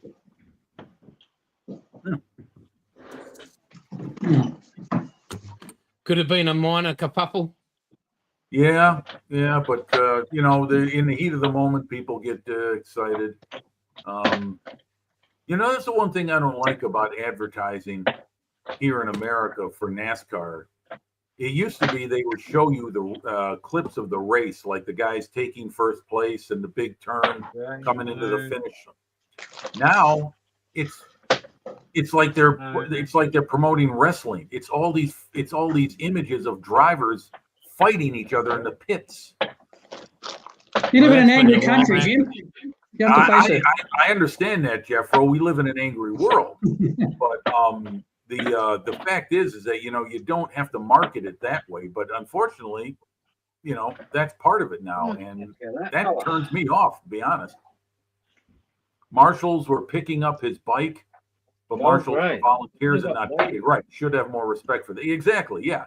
That's what my friend does. My Don is his name. He works, like I said, at Road America on certain races. I don't know if he's there every time there's a race, but you know, he's a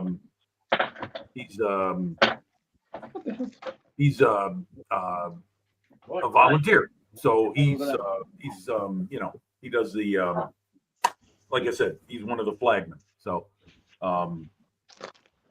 he loves it. Slap a marshal here, you probably get swapped. You know, so he doesn't need some $1 million or some hotshot driver getting pissy with us and taking a swing at it. Yeah, as I said,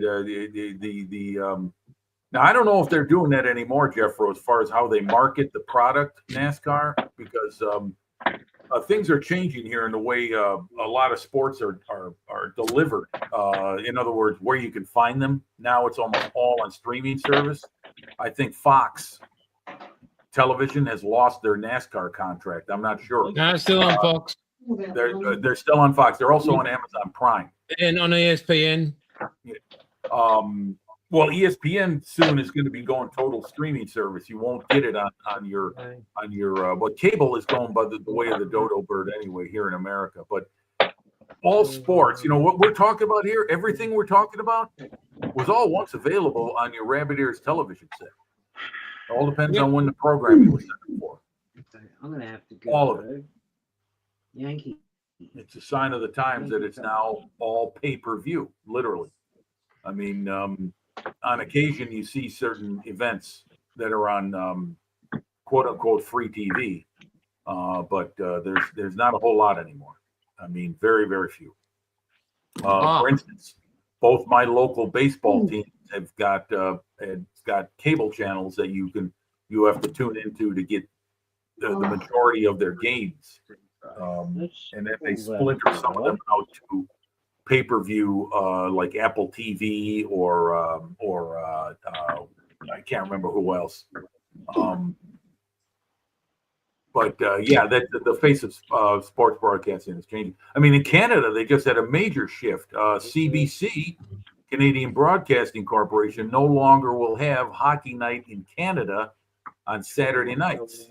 That is now on a privately owned network owned by Rogers Sportsnet or Sports Entertainment Enterprises. That's a big, big corporation in Canada. And that's a major shift. I mean, for 70 years, you could tune in on Saturday night in Canada and watch a hockey game on your television set, Rabbit Ears or whatever you got. Now it's going corporate, and it's turning a lot of people off. It's a big thing in Canada. Let's see. Sarah Jane says NASCAR was made popular due to its first live broadcast. The big fight broke out, Daytona 500. Definitely aim for lowest common denominator. Yeah, I hear you. Yep. It's like they're trying to attract the wrestling crowd. You know, the people who got the meatball wrestling mentality, where they believe that confrontation is part of life. So, yeah, it's too bad. It really is. I thought wrestling was becoming part of politics these days, Jim. Yeah, no kidding. Yeah, how about it? Yeah. Well, I think it shows the goon mentality of the administration that's currently in power in this country. It's funny. You were talking about baseball on that, Jim. How and Bill, one of the US comedians I was watching the other night, how they're forcing one team forfeited about having to wear baseball wanted to wear the gay pride flag on their hat. So they withdrew from wearing the gay pride. They said, we're not playing. Anyway, but this American comedian said it's funny. He says, I don't care. I'm not anti-gay or anything like that. It's funny how you get Gay Pride Month, yet people who died for our country, veterans, get one fucking day. Yet if it's your sexuality, you get a whole fucking month. That's emblematic of the country we live in. There are. Well, I'll tell you what, Jason. It's not just one day. We hear about it all the time here. The military is big time money. So, you know, the idea of but how being it was funny how he pointed that out. Well, hold on a second. Hold on. Let me just say that quote unquote supporting the troops is everything. So if we don't have a war to deal with or some kind of conflict or some kind of enemy to face, then we can't quote unquote support the troops. So there is a big time military presence in American civilian life every day. Yes, but they get 1 day celebration. Right, it's celebrated. They get Veterans Day. There's Memorial Day. Okay. So you decide that you like dick, and you get a month. You know what? You put your life on the line. You get 1 day, maybe 2. You decide to go the other way. You get a whole month, and that's what this comedian was pointing out. Yeah. Okay. Point taken. But you know, there's some folks who served in the military that are of that persuasion. And but I'm not worried about what they're being forced out by the current administration. So they can do whatever they want, but don't say, "Oh, we don't get our rights and we don't do this." And people who put their life on the line to protect yours and everybody else's get 1 or 2 days. Well, it's understood that that's happening all the time. You choose a sexuality, so therefore you're entitled now for a month. I'm not saying they should have that before this turns into a political broadcast where we're talking over each other and no one's making any sense, let's just go somewhere else with this. Yeah, right. That sounds like a plan. So, I mean, we could talk about that till the cows come home. Matter of fact, I'd rather talk to the cows than let the issue come home. Yeah. Go All on, right, Pauline. I got to step away for a moment. I'll be right back.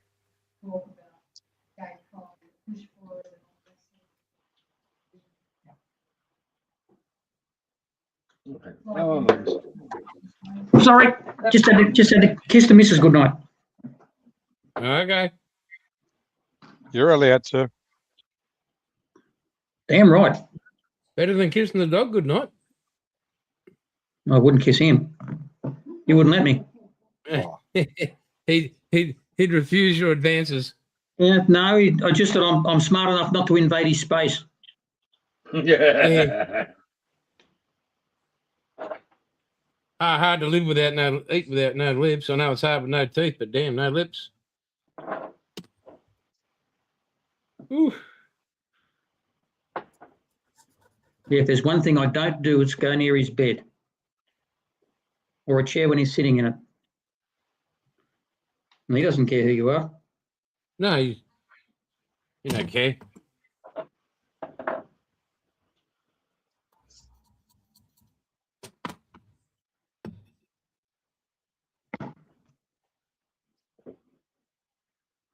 Missed you at the ABBA show last night, Jason.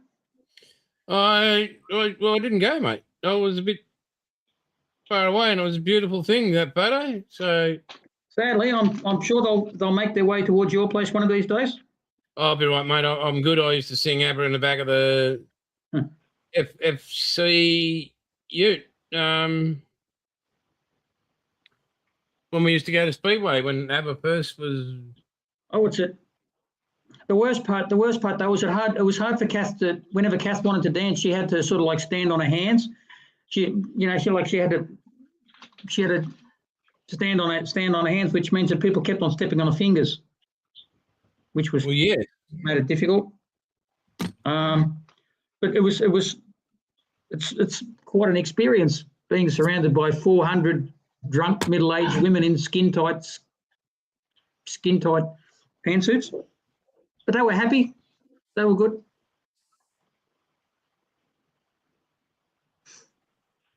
You did. Was everything you said about it? Did it come true for you? What's that, mate? Your ABBA show. What Remember came when we were true? talking about it? And you were telling me, what was going to go on at this ABBA show and why you enjoyed it so much. Oh, it was lovely. It was great. Yeah. It How the choreography was right up your alley. The funniest part was when you look around, you say, okay, now everybody stand up. Now this is a dancing song, so everybody stand up and do a dance. Everybody stand up and dance. And you look around, and probably 2% of the crowd were blokes, and they're all just sitting there. They just didn't move. It's like, yeah, dancing. No, you should have yelled out, knowing me, knowing you. You could just see that. You could just tell the blokes that were dragged along. They didn't want to be there. Look, I would never knock shows like that, because if you watch them, it's like, for them at least, it's a 2.5 hour aerobics workout, and they're super fit.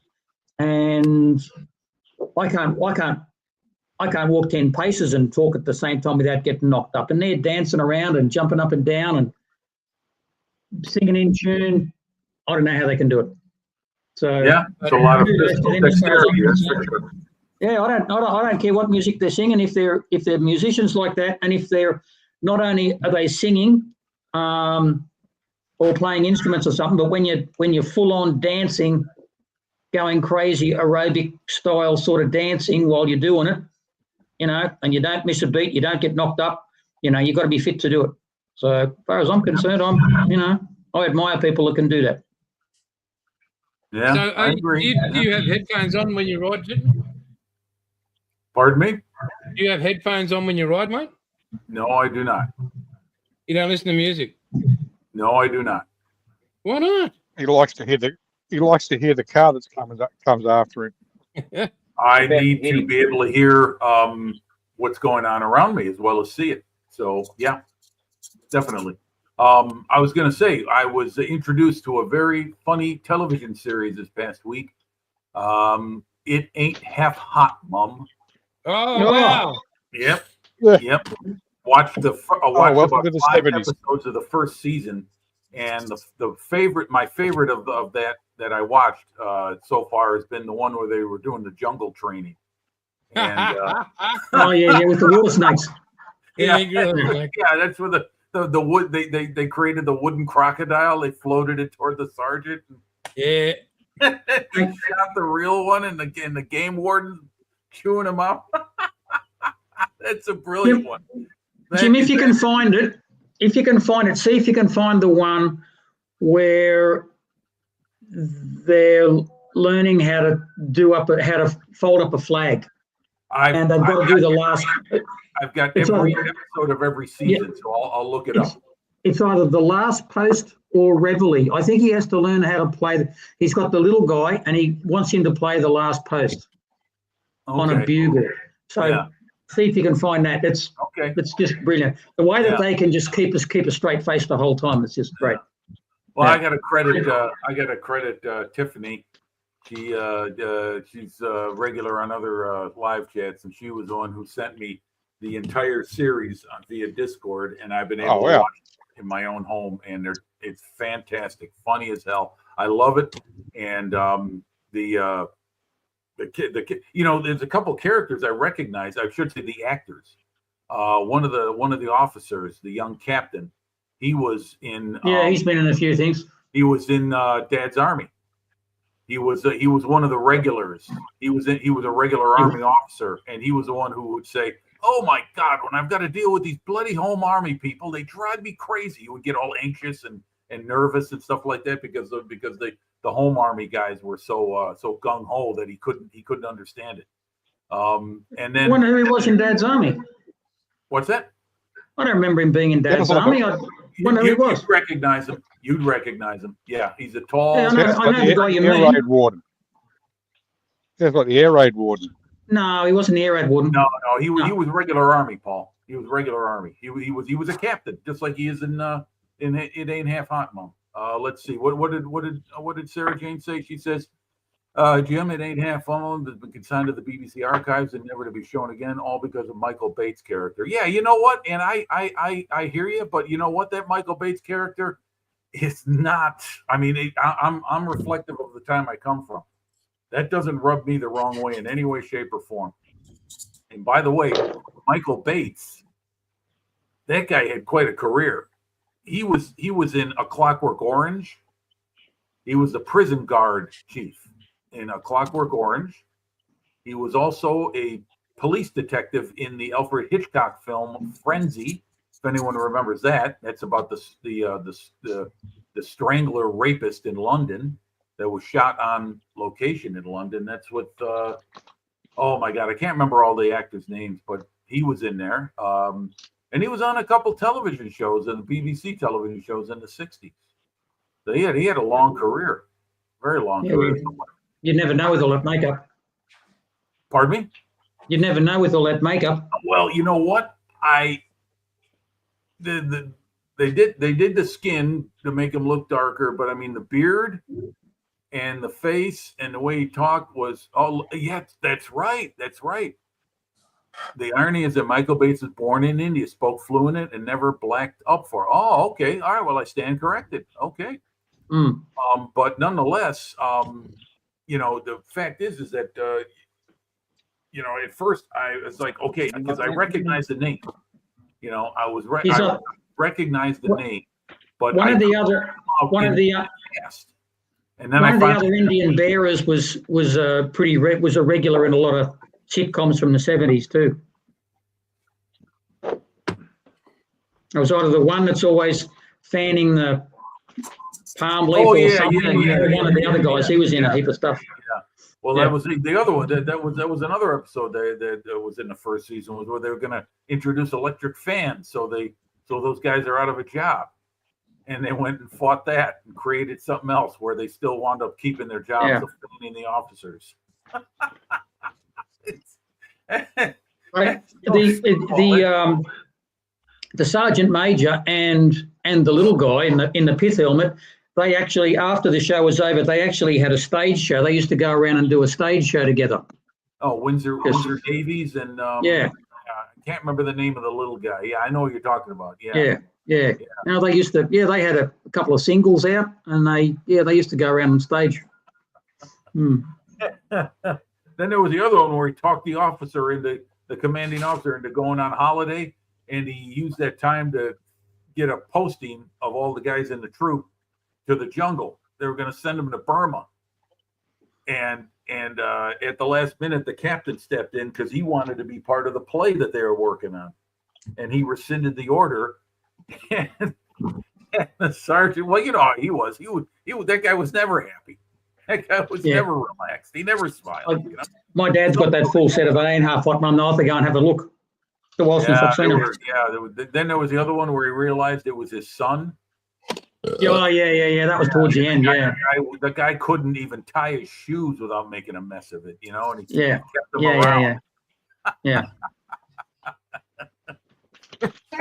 Excuse me, folks. Well, Jason, it's 2 hours in. What do you want to do? Stay or go? Should I stay or should I go now? Great. I knew song. you'd say that. Song. Great song. He can't help himself. Nope, Nah. can't. No apologies. What do you want to do, boys? It's Just before you make your decision, Paul, can I just ask what colour are you going to do your Kettencrad there? Are you going to do it just a desert yellow, or are you going to put some green on it?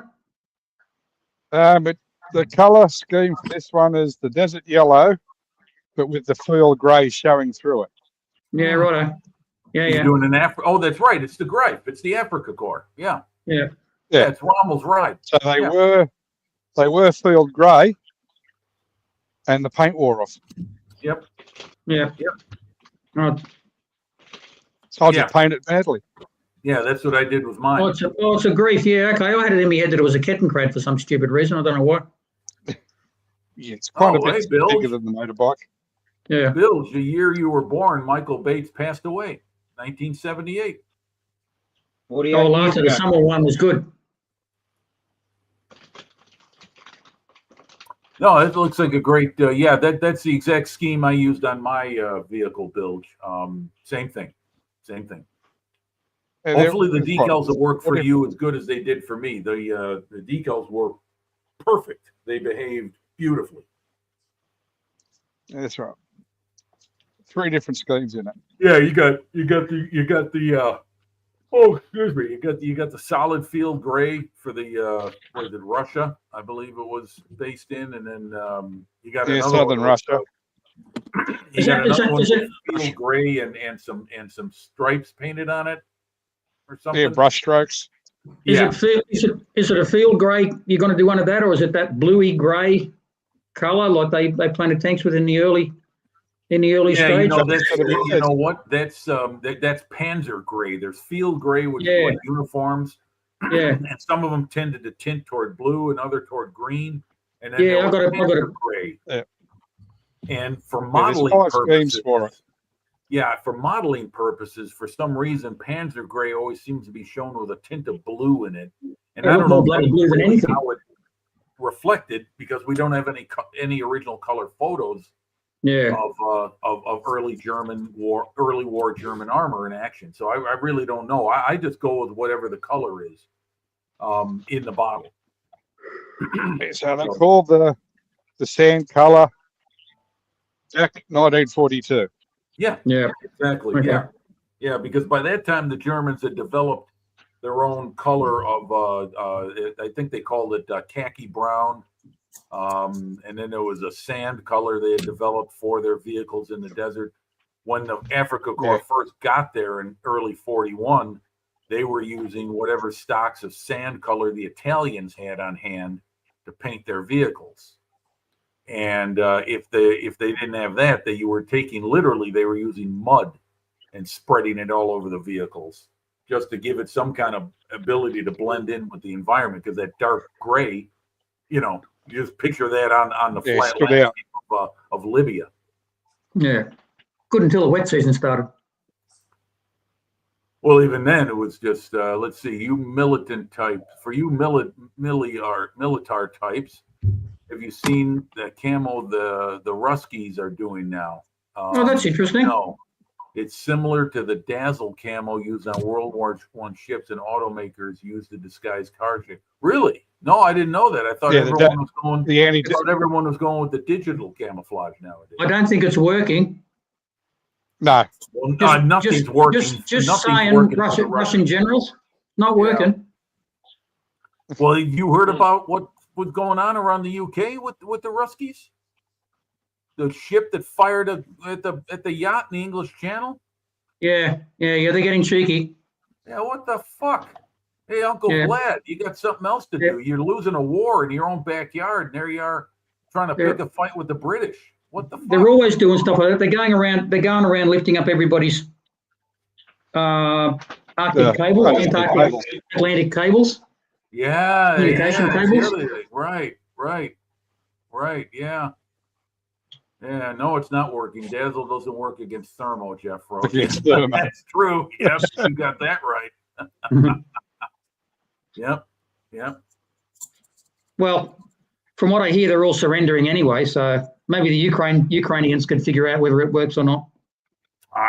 This is starting to turn into one of those fucking endless wars. That shit that just goes on and on and on and on and on. And I mean, I don't understand any of this stuff. All I know is that people just got to fucking lighten up, man. It's like watching season 7 of Outlander. Who knows where the fuck it's going to bloody end up? So we're getting new jets from here and new tanks from there, and everybody's surrendering. We're blowing up there. It looks like they're going further into Russia now. What's that, Bill? Like schoolyard bully. The more attention he gets, the more he's going to keep on doing it. Yeah, that's Yeah, true. Well, I I'm mean, more of the along the lines of don't walk into my house and tell me what I'm fucking doing. well, I'm of the school of thought. Don't piss down my leg and tell me it's raining. Yeah, That's kind of ironic though, because that's actually exactly what you do. You take us into your house and show us what you're doing. you know what I'm talking about. Don't tell me what I'm doing. Just interesting how You the old don't come into my house and make the I thought rules. so anyway. Yeah, I agree, Sarah Jane. I mean, people are, sometimes what's old is new. Happens a lot in the world of fashion. People look at things from 50 years ago and say, "Hey, I want one of those," And then you got people walking around in fucking ponchos. I'm still waiting for flares to come back. Yeah. And the wet head. the old Yeah. Bogarts. But anyway, no, Uncle Vlad was, picking fights with people around him, like the Finns and the Poles, flying over their countries with the MiG-31s. But now he's starting to look for trouble elsewhere too. Now he's going back to the old favorite that they always loved to rattle the cage of the British. I mean, that's been going on since the end of World War II. I see another one of his top generals fell out the window through the week. Accidents happen. Sometimes you're clumsy. Yeah, if I was in generals, I wouldn't go any higher than the first floor. Yep. Yeah, that's They don't go higher than the Hey, you first know floor, what? and they get lead poisoning. You know what I Yeah, heard? put I them in don't the know if this is basement, true or bro. not, but apparently Vladimir Putin's mother or father was the personal cook of Joseph Stalin. Well, better be a pressure Now, job. if that is true, it's not hard to understand why that whole country is going back to the ways of the Soviet Union. He's got that commie blood in him. Hell, he worked for the KGB. Yeah. He was a star pupil there for a while. Yeah, well, they're really good at making people disappear and fall out of windows and things like that. So yeah, I mean that's the way of life back then, and apparently it's the way of life now. I I mean, don't feel bad about calling him the poo thing. what's that? I don't feel bad about calling him the poo thing.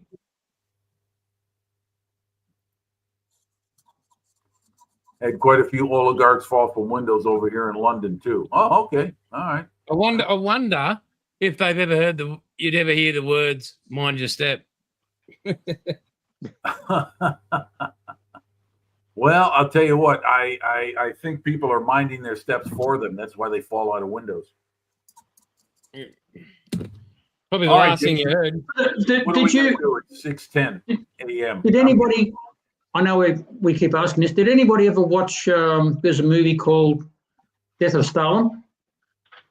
Oh yeah. I've not seen the film, but I know what you're talking about. I Oh, really do do need you- to see it. Do yourself a favor. It's hilarious. Yep. It's a dark comedy. It's very, very, very, very funny. Doctor Strange. Yeah. Yeah, I gotta look that up. I gotta find it. I know I can get it anywhere on YouTube. I gotta. You know what I'm thinking about doing is going with the YouTube Premium because I'm getting sick of the ads. There's so many things I want to watch, but the ads. Okay, YouTube Premium, you still get ads. The ads never go away. Yeah, they do. No, I've no, never no. had I know. one I since know. I've had So, and Restoration Jim, he's got YouTube Premium, and he has it on ad free all day. He has it on, same here. on audio. He listens to it while he's Yeah, okay. working on cars. Yeah, I don't get any ads on mine. It gives you the Oh, opportunity to get what up ads? and have a puff. Maybe I'll try it again. Well worth it. Well, that's the draw of it, Jeff Bro. That's why they try and lure you into it. Is Yeah. that it's free. Lull him into a I can false bring- sense of security. I can pretty much recite the ad for Frontline Hobbies pretty much off the top of my head now. Well, at least you're getting. I wonder stuff, why you get that one.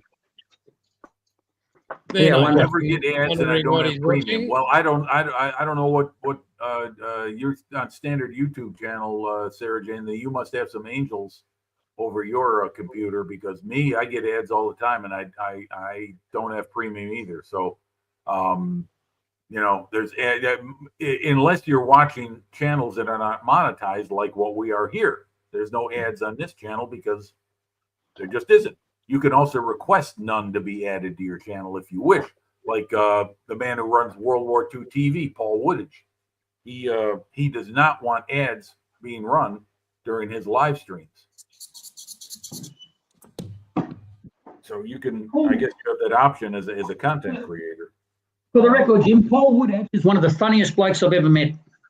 He's a great guy. I love his story, how he got started. He could have you. on He could the have World you- War II TV channel. I love. He could how have you in tears. Ah.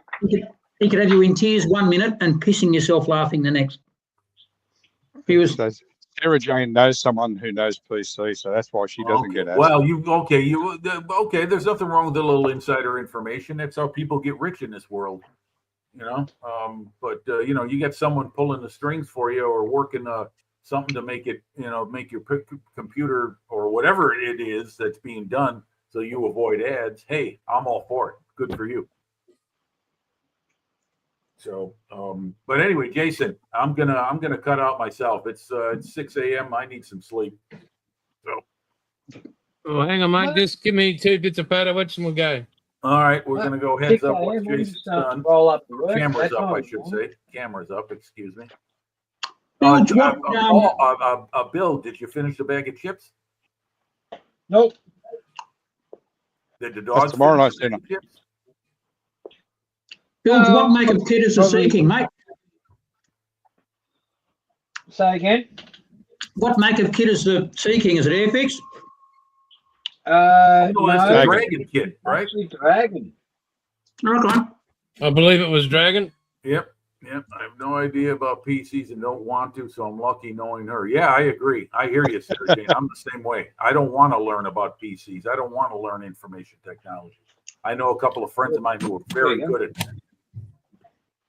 Oh, there we Well- go. Hold on. Let me go closer. Yeah, okay. There it is. Yeah.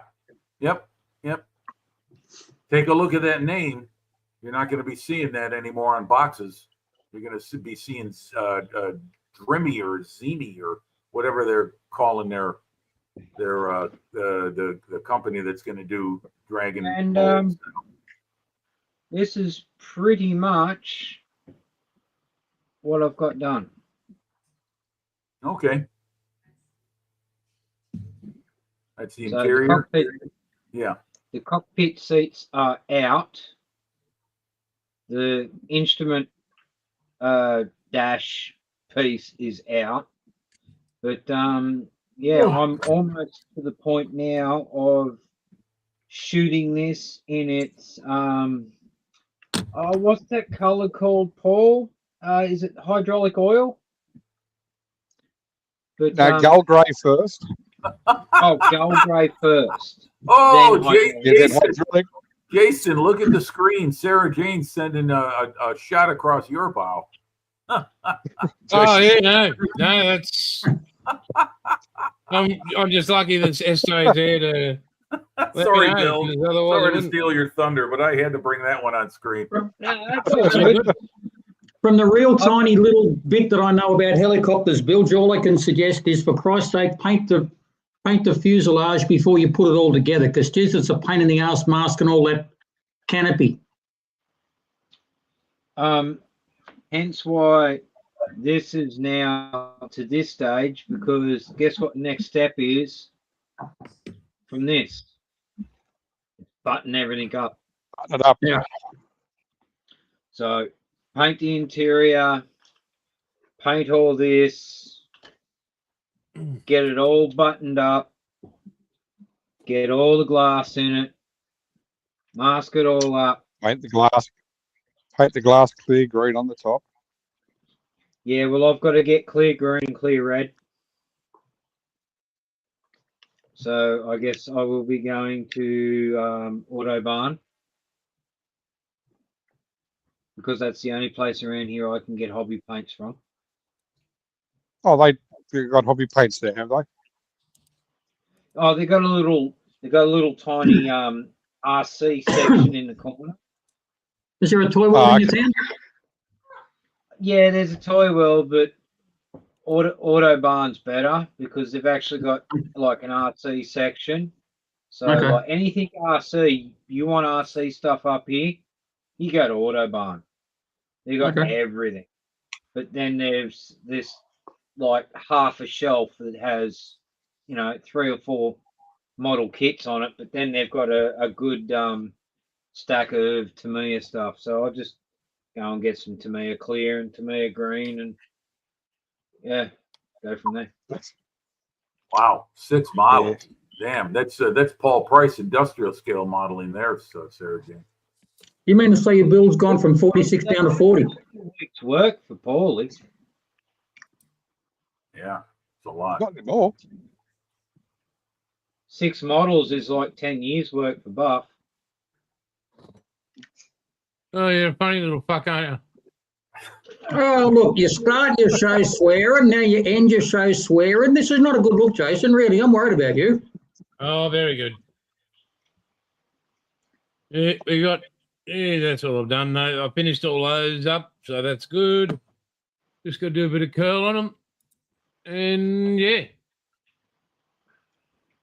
They'll go in their little pieces over here, and hey, they'll be done. Jennifer, you been working on anything while the show's been going on?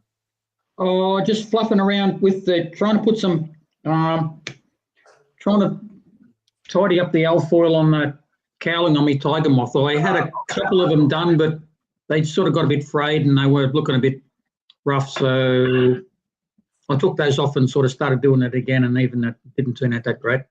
So I'll keep playing with that. If even like there's a top and a bottom and 2 sides and the nose cone. And the top one's really easy. The bottom one's really easy. And the 2 sides, there's a bit of contour. It's a bit, how's it going? But the nose cone, where the propeller goes, it's really, really hard to get a nice finish on. So I might get the shits with that, and I might just finish up painting it. I don't know. Okay. There we go. Yeah, it sounds like you folks in the UK are under another heat wave there, huh, Sarah Jane? Look at this. I heard this earlier on Ice Queen's channel too. The heat. Yeah, I heard them pissing and moaning about it being around 23 degrees and they were melting, and I was like, I wish it was 23 fucking degrees. 29. All the houses are insulated builds. They're built for the heat. So Sarah Jane's in store for some heat. Yeah. 29. Mid-30. Oh, please bring that temperature back. I am sick and tired of it being low 20s. It's all right, Bills. We passed the hump. Yeah. Today is I know, the it's solstice. Winter solstice today. So So that means your Yeah, days days will will get longer. increase as Yeah. hours decrease. So I mean, Which our reminds me, I days get the just air getting conditioning started. it's fixed. Our only longest day is 16 just getting degrees, started. and I've got a big heavy woolen coat on. I mean, There's probably going to be a bunch of hippies just down the road from you dancing naked around a maypole tomorrow night, Bilge. no, that was yesterday. Yesterday, oh, there's one here tomorrow night. Yeah, we had the lantern parade yesterday. Uh-huh. Oh my God. Okay. Well, what do you All right, think? well, that sounds like it. Folks, take care, stay safe. Thank you, one and all, for joining us here tonight. Thank you indeed.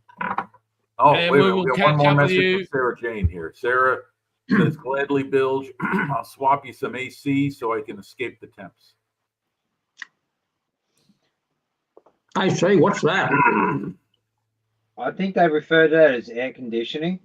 Haven't got Yep. that. We'll just open the window. Oh, I just Good got evening, off in Daniel. the creek. Oh, go for it's here. Hello, go for it. Just as we're signing Okay, off. go for it. Welcome in. Don't take That it personally, reminds me, time to get the car air conditioning fixed. Just in time for summer. mate. Yeah. Come Yeah, on, but Your it's winter's right. just starting, Paul. Pardon? Your winter is just starting. Yeah, but that gives me time to get the air conditioning fixed. That's I don't true. think it's been that cold so far. Yeah. We No, it haven't, hasn't. we haven't really been that cold. Well, what's cold for you guys? What, 20 degrees Celsius? Oh no, it gets down lower than that. No, we we usually have a bit of a we'll have a cold snap for a couple of days, but even then it's not like it's not going to kill you or anything. But usually gets way colder than this. Well, sometimes like what? the best I've seen up here is -4, where Yeah. you woke up in the morning and everything was just white. Where Oh, it okay. gets, So you do get snow out by you, Bilge. Okay. No, not snow, No, frost. frost. Oh, no, it's frost. not Okay, high enough for frost. snow. Okay. All right, frost. Yeah. I think in Costa it gets down to about 4, Yeah. but by 8 o'clock it's gone. It's all gone. You're down to a t-shirt again. Comes up, Okay. it burns off real fast.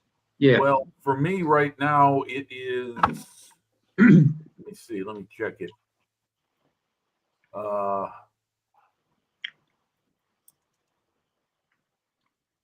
It is 15 degrees Celsius.